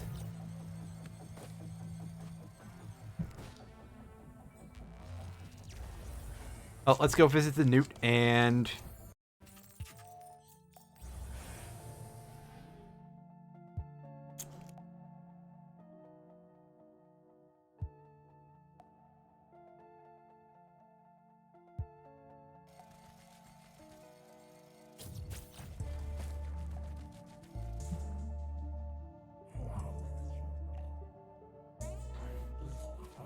Alright, so... Plasma Shrimp being tied to our shields kind of sucks because we don't have a lot of shield. Let's fix that. Transcendence.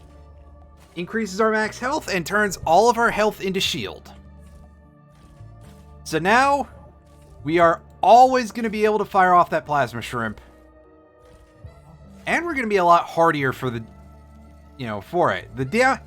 The downside is that healing doesn't really work on us anymore, and we have to wait around to not take damage for 7 seconds before it gets replenished.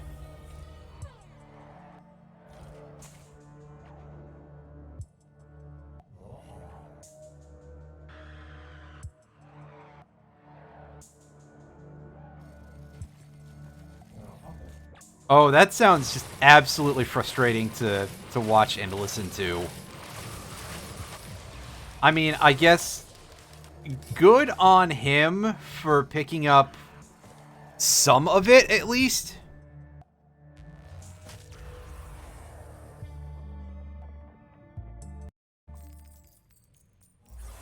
But also, I can imagine that being downright infuriating.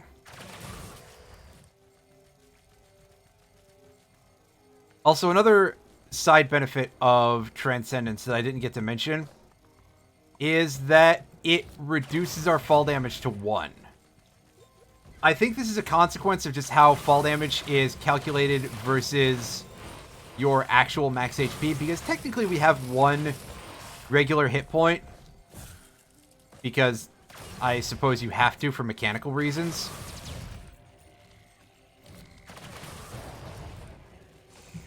So, yeah. Let's grab our death mark here.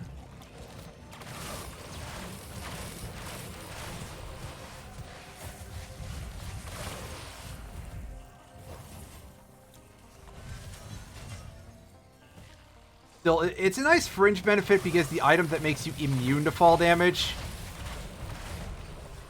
is one that is a red item that is otherwise not useful.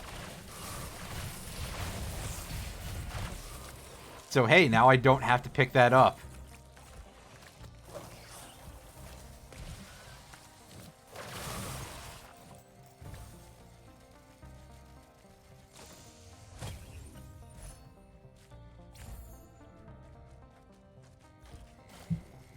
Grab a couple of gasolines.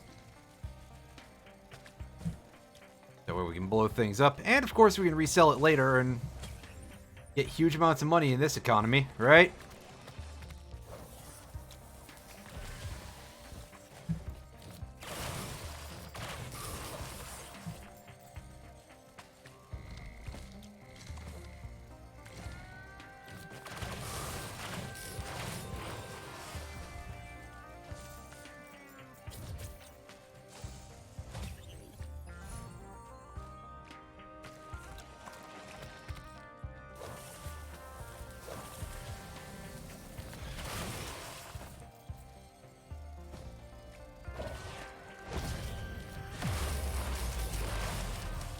Yikes.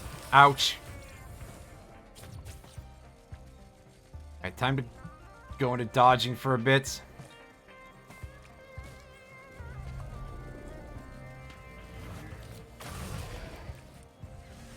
There's our distant whirring.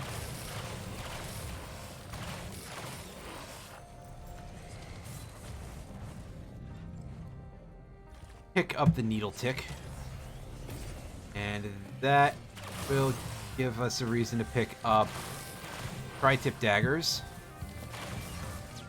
because now we can do something other than cause bleed with them and cause a different status effect. The right item. There we go. Yep. They get corrupted by our having a needle tick at all. And look at that. Deathmark doing work already.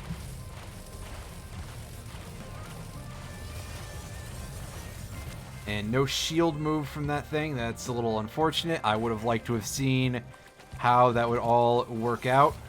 But what can you do, I suppose?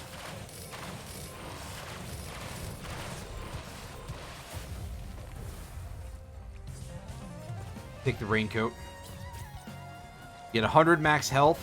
Well, a lot more than that when you factor in our shield multipliers. And we become immune to status effects. So that's pretty nice.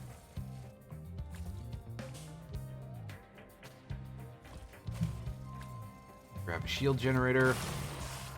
Probably gonna need at least a little bit of bulk in order to be able to get away with like anything in this world as a solo player Huntress, because survivability is just not a thing that we do very well otherwise.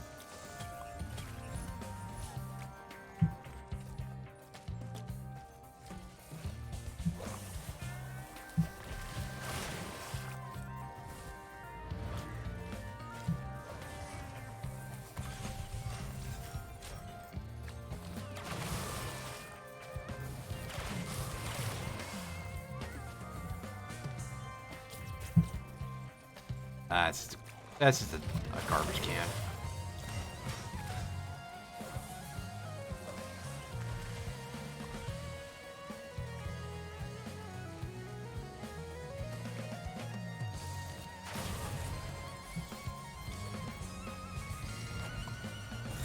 I think that's going to continue to be our best white option for a bit. Well, again, I should get more tri-tips so that way I can max out my chances of activating the tick.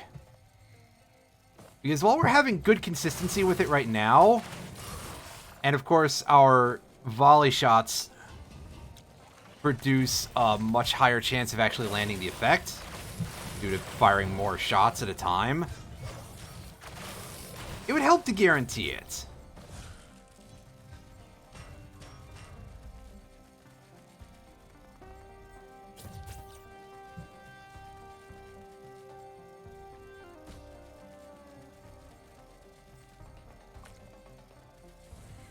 Because the collapse status effect, I haven't really gotten a chance to describe that in here, but it's an interesting one.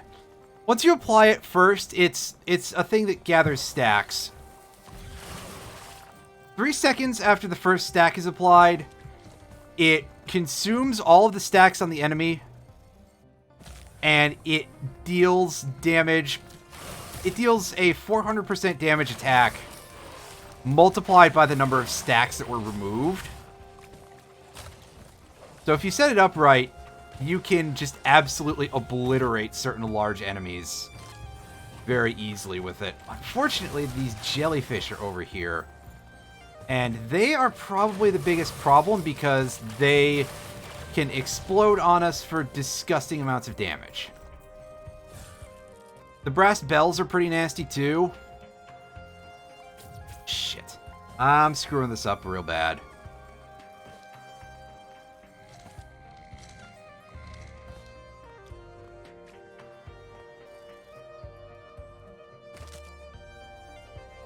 There we go. Got to the Newt altar and we drop down.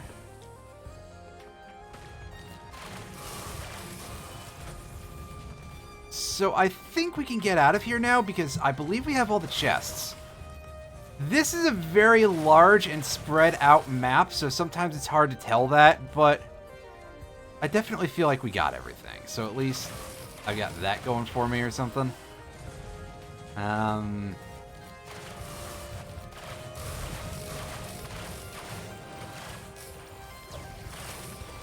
The game has been really stingy on dropping any item tubes for us to get new tricorns, because we have to replace those. For those of you who don't know, we do have to replace those every time we use them to kill a boss.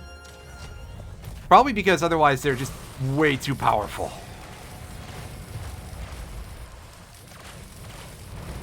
However, it turns into a nice pirate hat, and you hit the use item button, it produces a message in chat. It just goes, ahoy! And yes, if you use a large amount of Gesture of the Drowned and or fuel cells to get it to as low a cooldown as possible, you can pretty much just spam the chat, and I'm sure that it would irritate anybody else in like a public game, but this is definitely a game where you want to build your own groups instead of going out looking for pubs, because otherwise you will probably be frustrated very quickly by people who just take the best items for your build. There is a lot of potential for griefing, we'll put it in this game. We'll put it that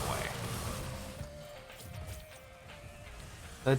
That I think is a pretty simple explanation.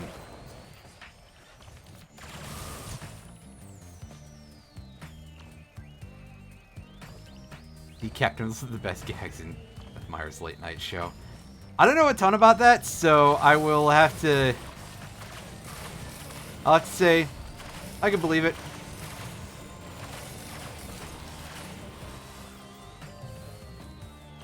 I do enjoy a good old sea captain, so even a new sea captain is pretty good most of the time. Chest we missed. Alright. Better make sure we pick up everything.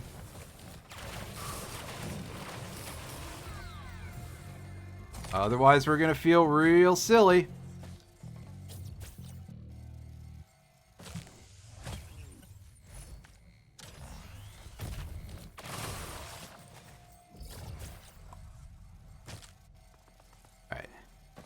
Portal.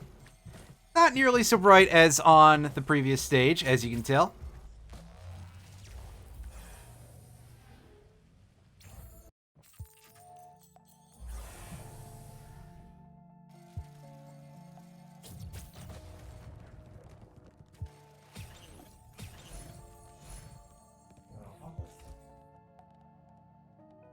All right, we're farming Transcendence for this. That way we can have some max health where we don't get easily killed.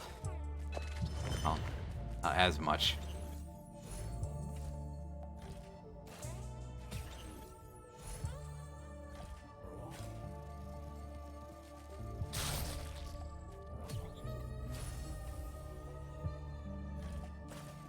Take the Shattering Justice, and we can get even more armor reduction. Yes!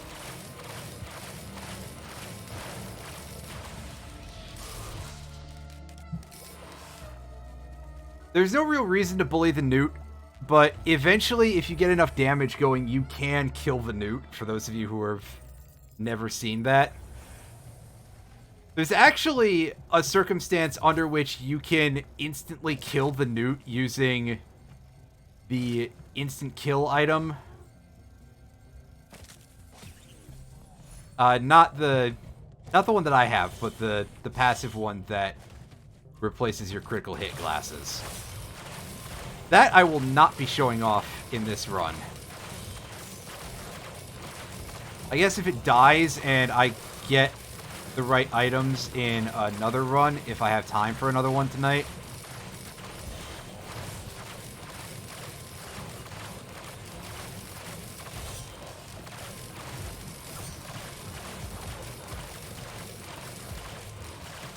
Show alone in his act. Heck, that's already kind of that's already kind of a story for a late night show. Random painting of a sea captain up there. They animated the jaw turning into a damn good character. Nice. I appreciate this idea. That is a good choice by everyone involved.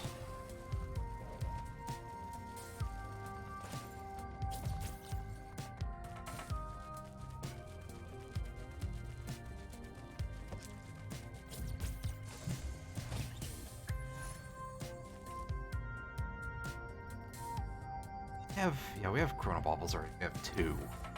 That's our thing.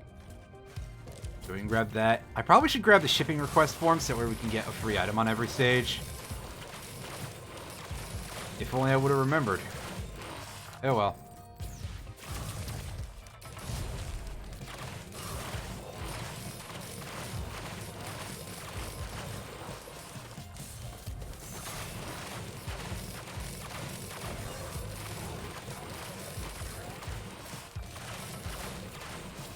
We're firing fast enough that we can juggle those things. That's pretty great. Well, that and they bounce around enough for us to be able to do it. Oh yeah, this sends us over here. I thought that sent us around the complete outer lip of the level.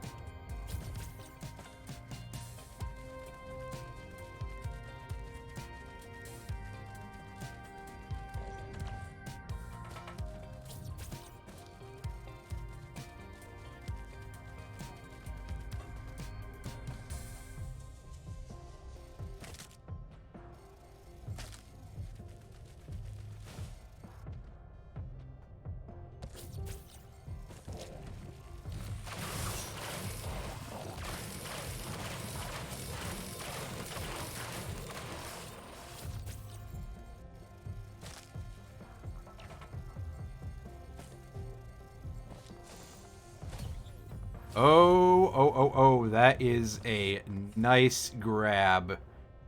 Thank you very much, game. I'm gonna take the pocket ICBM because that makes all of our missile shots triplicate, and just it doesn't give any more damage to missiles on the first level, but our plasma shrimp is now doing triple shots, so the amount of shenanigans that we get and our ability to crowd control just takes a huge leap.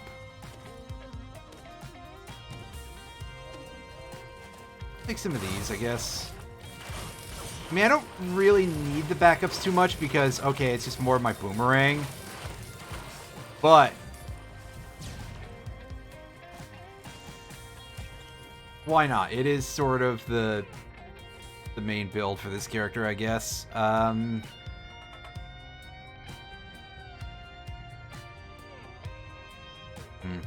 yeah, shipping request form. That's what we wanted.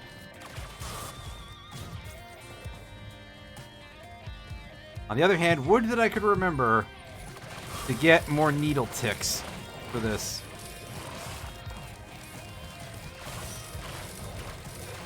Or 5, so we should be at 50% chance of landing a stack. I forget if this attack has a reduced proc chance or not. I think it does, but I don't remember offhand, so we're at least going to get to end of these, and that'll be a good place to proceed from.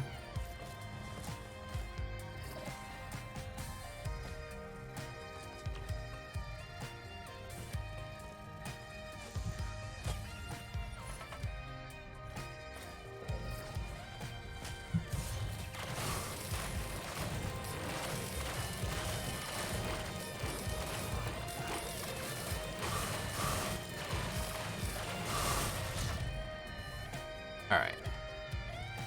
Well, just can't get over the name Plasma Shrimp. Yeah, it's really good, isn't it?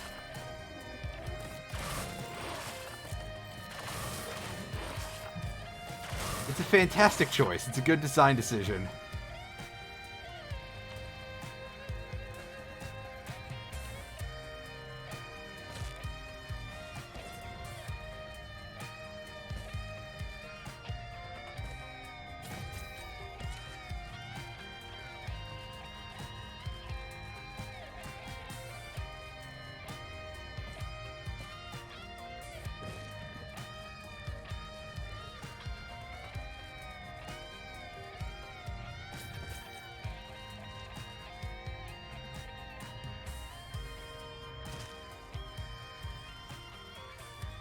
Void item.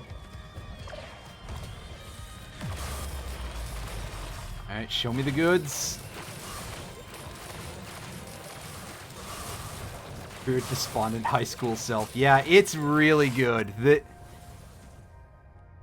The whole soundtrack is really great. And also, like, a fair part of this,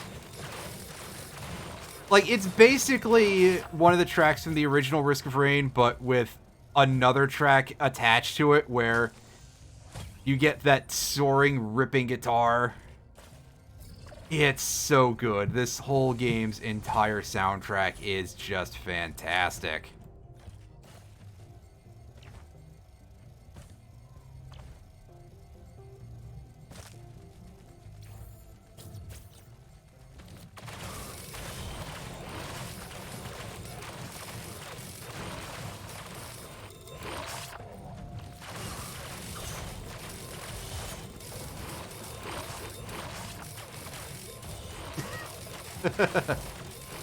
Oh no! I didn't mean to remind you of things like that. Well.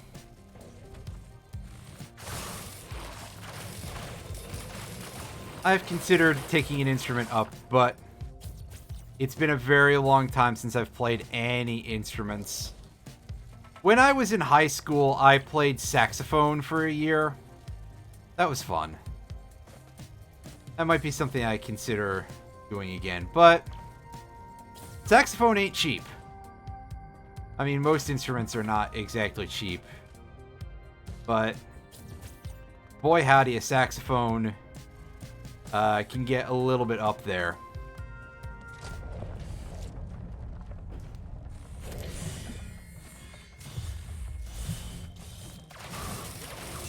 Oh, I see. We're not even getting a real boss. We're just getting big enemies. Whoa! Frame rate! Instrument of the future. The automaton? Yeah, see, I was thinking that. I was like, I think that those are obtainable for a reasonable price. And I can annoy people with them in videos. You can tell my priorities are in the right place.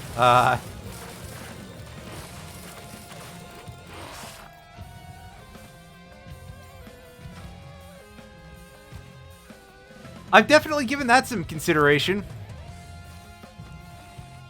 I just never actually pulled the trigger because it's like, do I want to do this? I am not always the... I can be very, very careful with my money a lot of the time. That it's like, I don't know if I feel okay about buying this. And then there's other times where it'll be like, oh, stupid purchases. I'm considering just throwing like all of my fun money for the year and everything that I get out of birthday presents and everything, and just be like, okay, everybody, we're pulling our resources. I'm gonna go and I'm going to find like a PC-98 format computer, which of course is a very old computer from Japan, and so those things are not easy to get here in the States. Plus you gotta deal with international shipping. Plus, you absolutely do need their own keyboard. A standard PS2 keyboard I don't think is going to work because of language and all that. But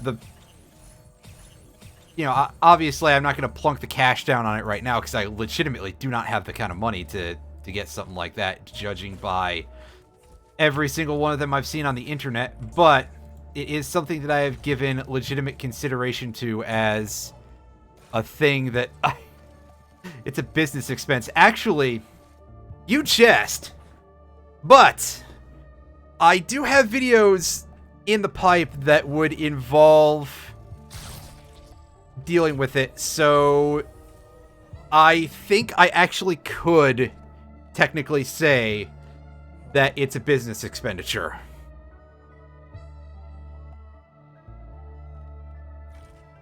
Let's start getting our laser scopes together here.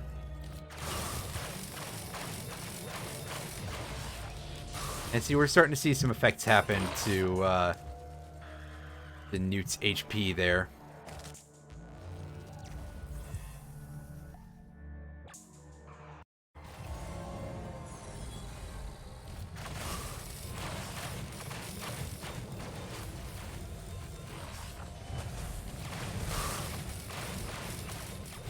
The other thing that's kind of funny about that is that originally the PC-98 format computers were actually intended as business machines, as far as I know. It just turned out that they were borderline ubiquitous in Japan for a while. So there were a lot of games that were made for them.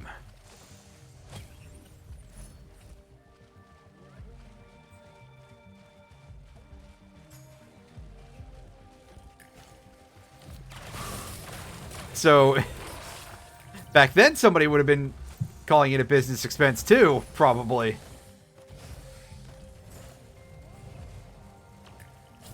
From one business expenditure to another. There's something.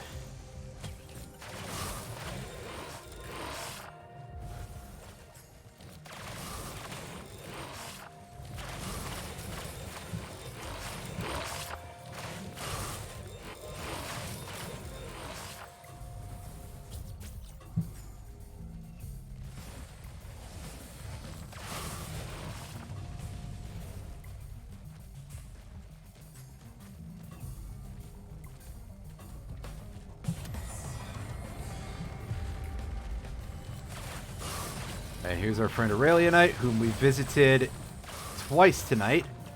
Oh god. I just dashed through the terrain.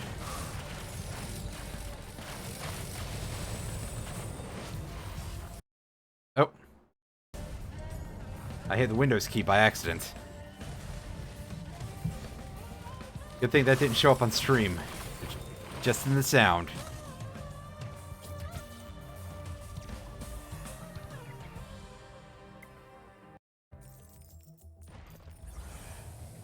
Here we are. This is the new map 1 that was added to the game. or level 1 map, I guess, be the better way to phrase that.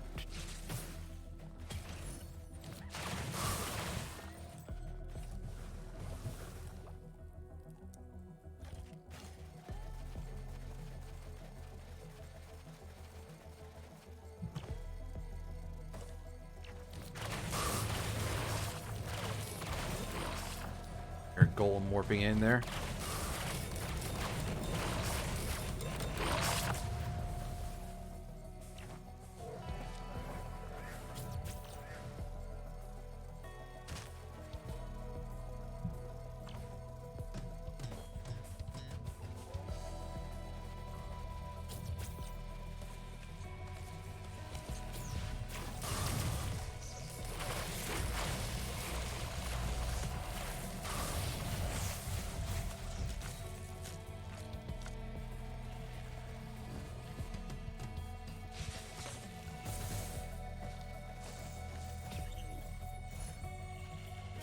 I see you rat bastards up there.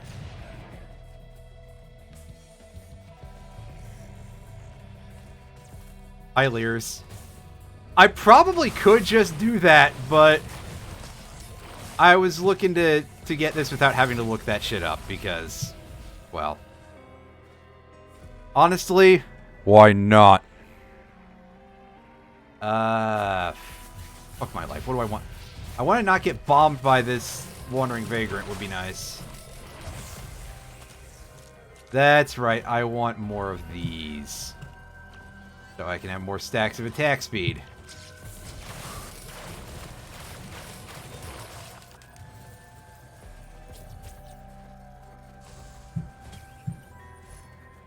Yeah, it's just... What I'm saying is along the similar lines of I'd have to figure out like what the item's internal name and everything was to edit it, and I'm not sure where... That might be on the wiki, actually. I didn't look.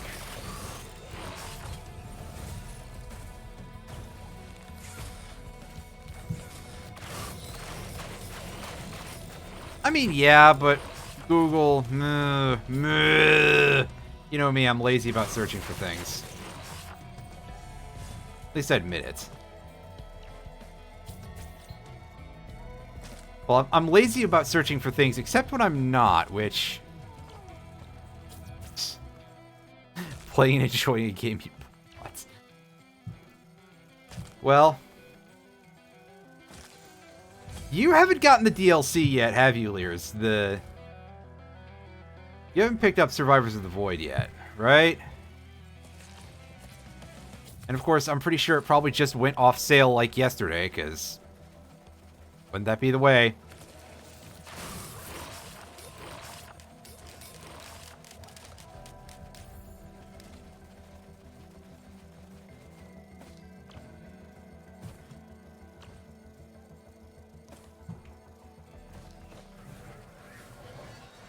Trying to sell yours to... Okay, so you're trying to sell your current machine so you can get parts for a new one, right? Gotcha. Fair enough. I guess if you don't have a copy, just ambush Molderman in a back alley at some point. And be like, hey, dude.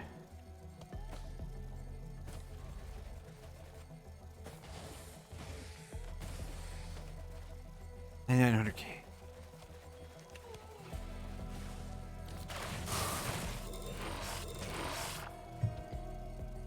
Wait, it's actually showing up in system requirements for this? You've made me realize that I've never looked at what the system requirements for this game are. That seems a little hardcore for this. Although I have seen this game get a little bit... Oh no, it's for some other game.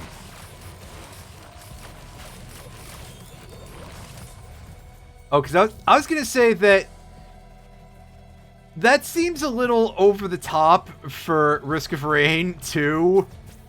Or Risk of Rain, any of them for that matter. Where's the goddamn Bat Cave? Because otherwise...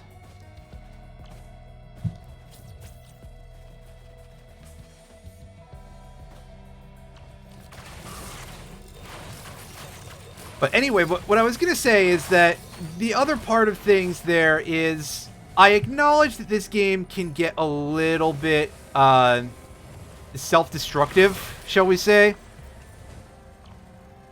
That's a teleporter. I'm pinging that for my own personal reference.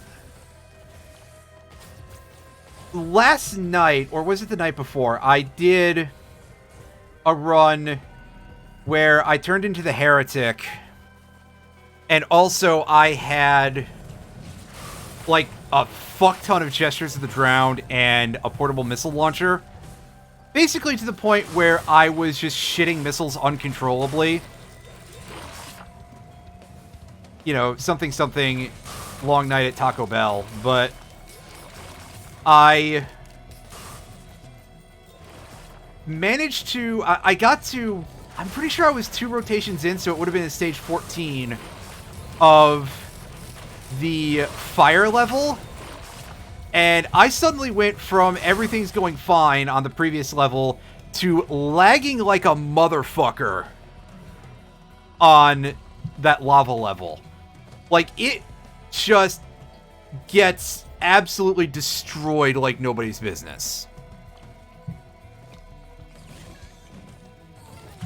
Yeah, absolutely. Game requirements and stuff are getting pretty hardy. You are correct about that. Which, personally, I'm like, gameplay first. But I admit that I don't keep up very well with modern games in general, so I know full well that I'm missing out on stuff. Like, people are absolutely all over and beside themselves about Elden Ring, which, you know, I don't blame them. It's not 100% my bag, but it looks like it's pretty good at what it does. I just miss when FromSoft did Armored Core, you know?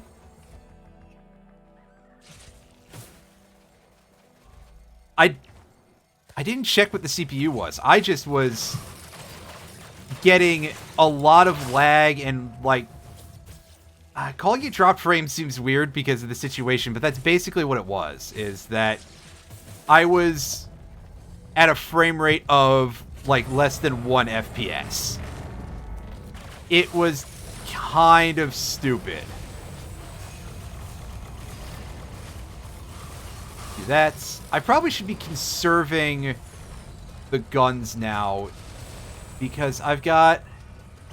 Yeah, I've got both perforators, I've got a shatter spleen. I'm gonna grab a little disciple, and then that's gonna be the last one. Yeah, it was... There is no fucking way that it was the graphics card. Especially because I just updated my graphics card's drivers, too, because... You know, yeah, you gotta keep up with that stuff.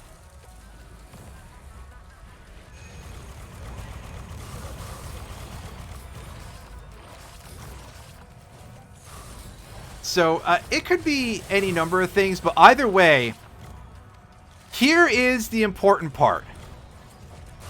It was really funny.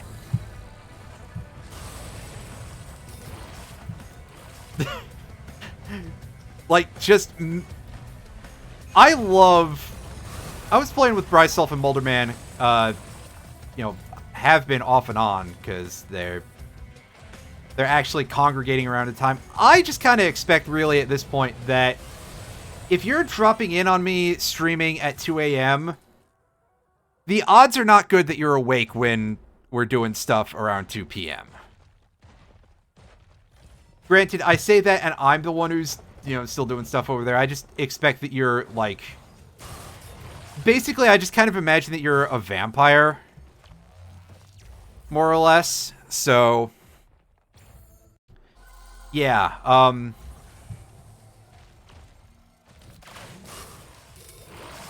basically, we were doing that, and he brought up a video that he had posted on his channel, which he said was something that you did in Risk of Rain 1, where you just farmed up so many bundles of fireworks that it caused the game to lag basically to a screeching halt in multiplayer.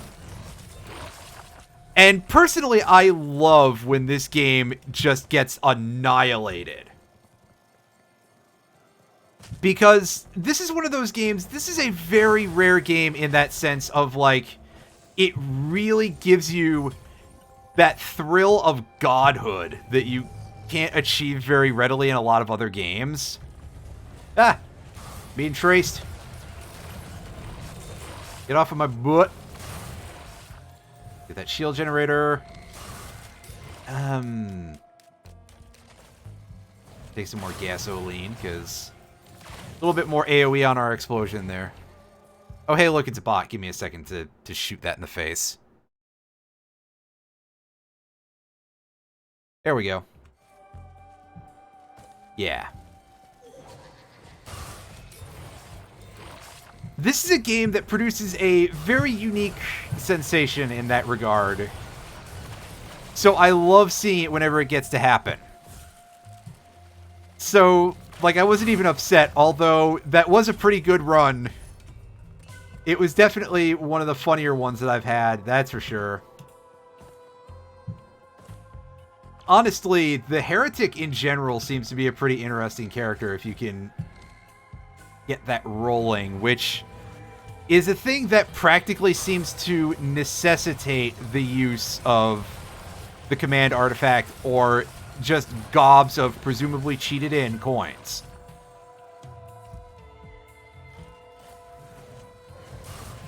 Because otherwise, yeah, getting all 4 of the heresy items is pretty rough. And Transcendence can be a bit of a pain in the ass to also have as a 5th lunar item requirement. Because you really want that for the Heretic, because the Heretic has negative HP regeneration based off of her max health. On the flip side, she has gigantic max HP compared to any other character. Like, most of the characters have a base max HP somewhere between 100 and 200. The beefiest of the regularly selectable characters is the multi with 200. The Heretic has over 400 as the base level max HP. If it weren't for that HP degen, you would very much always just be able to take hits and laugh at it. You can overcome the HP loss by collecting a lot of regen items. For example, if you stack a bunch of cautious slugs, that will do it. Weeping fungus would probably help, which is the new void version of bustling fungus, which basically has sort of the inverse effect, where you regenerate while sprinting as opposed to while stationary. Or you just give yourself Transcendence, which lowers your max HP to 1, and the game just kills the HP degen. And you just become fat as fuck. The only problem is, of course, you have to deal with the issue of if you're getting bombed, you have to be able to get safe for 7 seconds to restore everything, because LOL shields. But, you know, that's relatively minor if you have stacked enough HP. Unfortunately, there is one thing that's a little bit sad about it, and it's very minor, that I don't quite think you can get to a point where you are getting so much HP from stacking huge amounts of Transcendence and all this other stuff to outstrip bosses' HP meters. Which would be really funny if you could just pop into Mithrix and be like, hey, I have more health than all of your forms combined. It would be so stupid, but it would be really, really, really funny.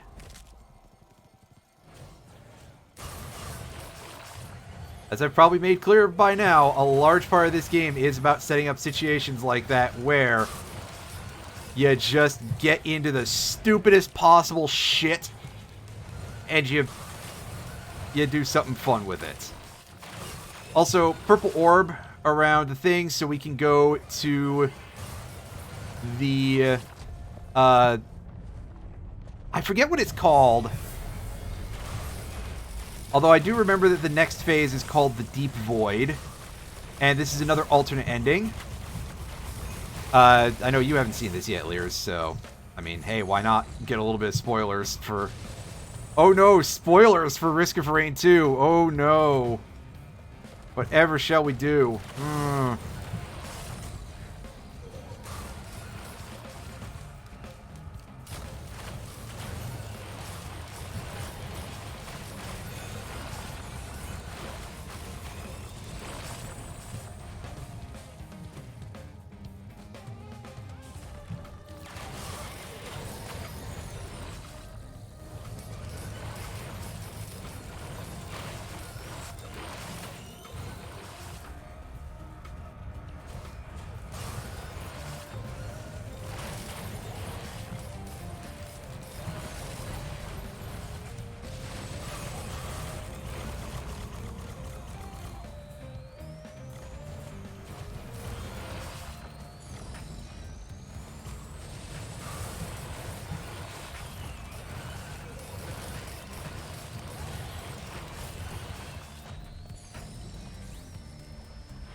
Alright, we enter the Void portal.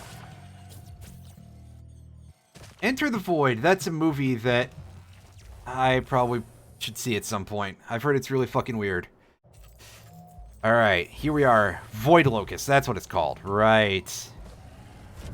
So this is an area full of all kinds of Void monsters.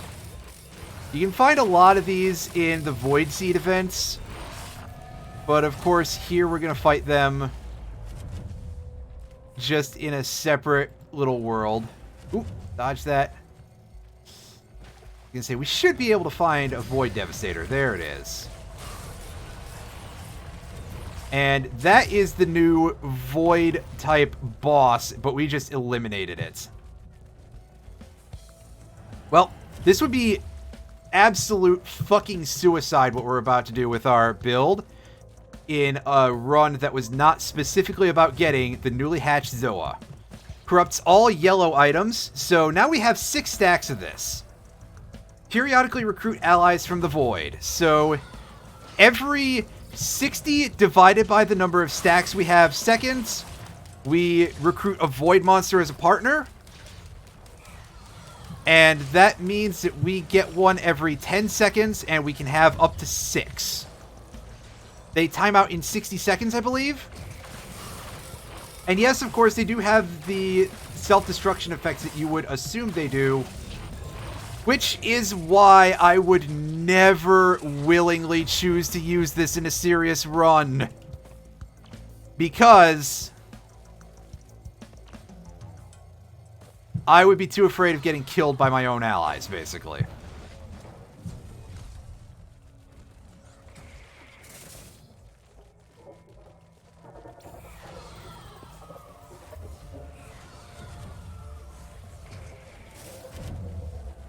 Especially because these duders are not smart enough to get out of the way of each other. However, there must be something said for the fact that the Void Reavers are pretty good at paralyzing enemies from a distance. And admittedly, the Void Jailers have, like, decent marksmanship going on.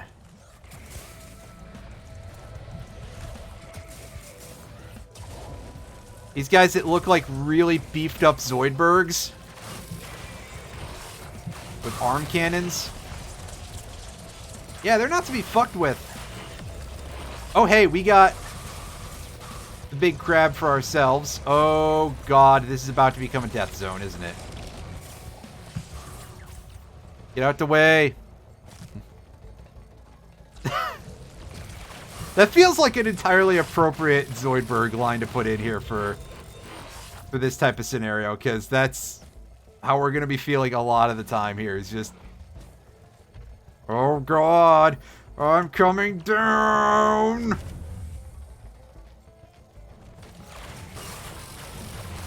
Uh-oh, that's an ally, isn't it? Yep. All right.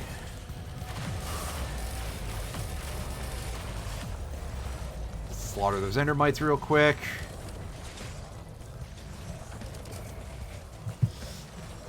Alright, safer spaces. This is our void replacement for tougher times. It blocks things on a timer instead of by chance. I like it for the consistency.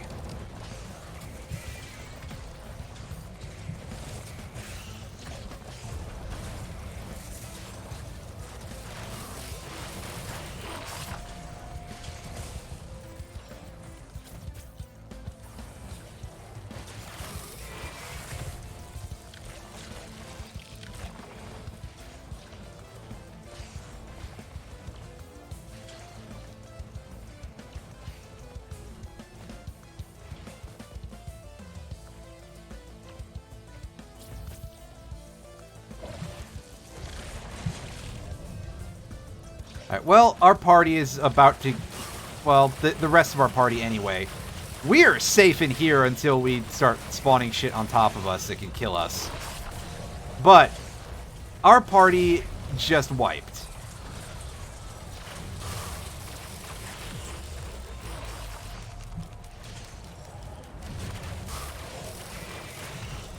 Yeah, this item, I feel, is a bit of a handicap more often than it is... you know, a good thing. But this is also the first time I've gotten it, so it's in the logbook, at least legitimately, and I don't have to Google how to do it.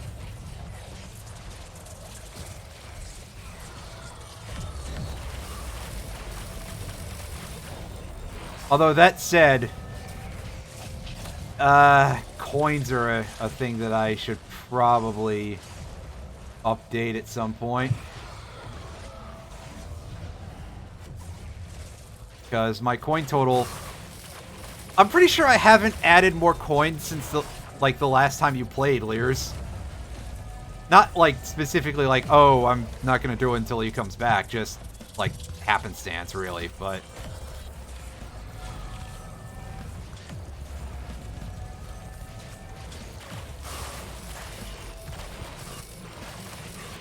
yeah, because farming coins, who wants to do that?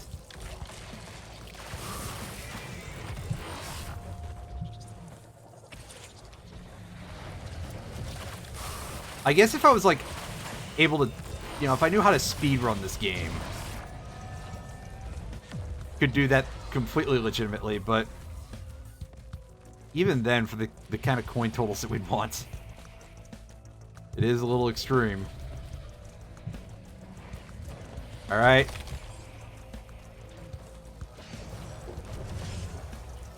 Which deep void signal have I not hit? I could swear that I've been in 4 of these already.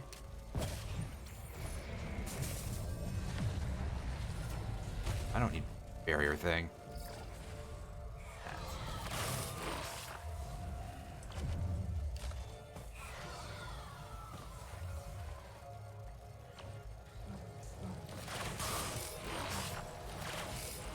There we go. I see the last one. I could swear I've been in 4 of these, though. Whatever.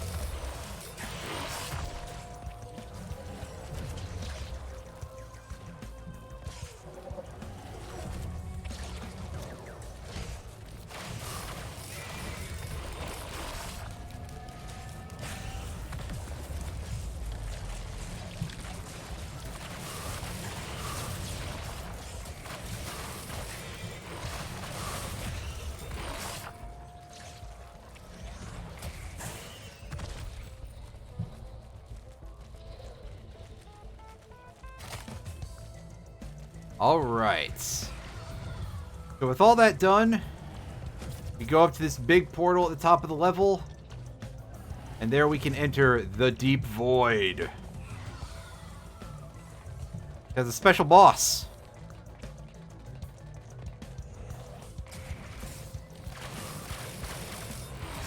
A special boss who is probably going to irritate me a little bit. And because there's the void effect like everywhere in that area, I may get voided by my own partners. Picked up a dangerous fucking item, that's for sure.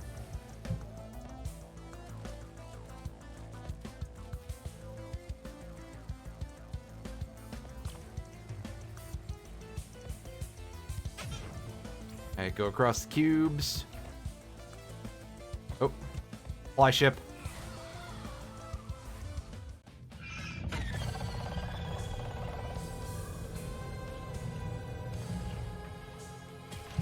Ooh, doctor, here we go. Grab one more of those in order to shorten our counter for safer spaces a little bit.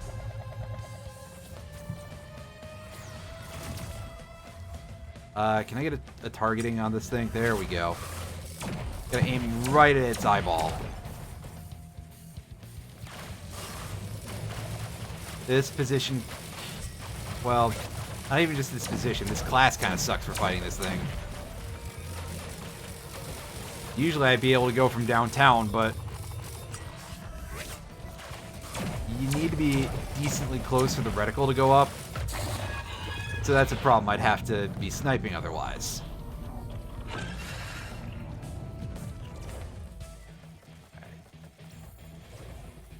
Going to the suspiciously shaped crack.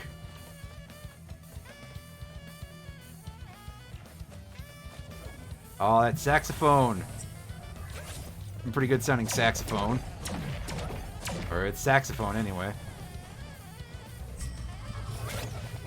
I appreciate any time we get some saxophone in a video game soundtrack. There is simply not enough of it. Yikes. I'm gonna need a second. Whoa! I said I'm gonna need a second, you jerk. Go up a little higher. Alright. Yeah, there's our shield meter back in the good zone.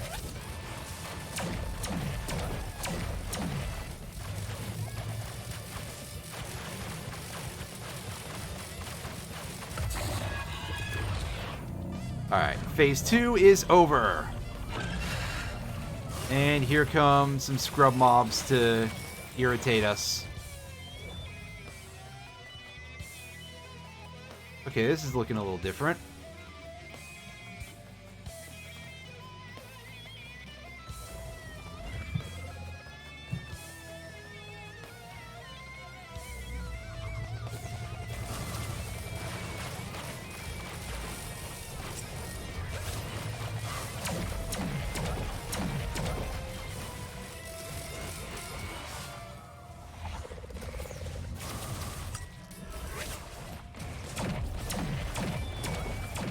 I would love if that could come back online. Well, we got our shields back at least, so we're in no danger.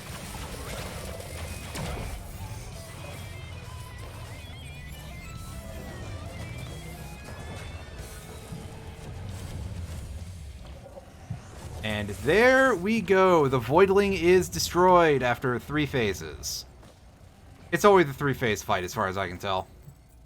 That is how you unlock the last new character of the DLC, the Void Fiend. Or you can do 50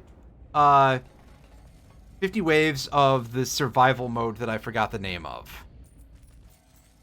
We hit leave. And that is going to end the run for us.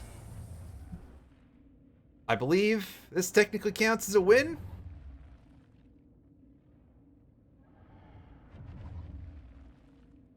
And this is how we would unlock the character if we didn't already have it.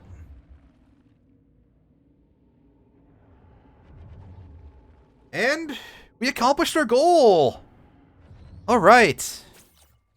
Well, I certainly don't have time for another run, so let me just say thank you all for watching and have yourselves a good evening.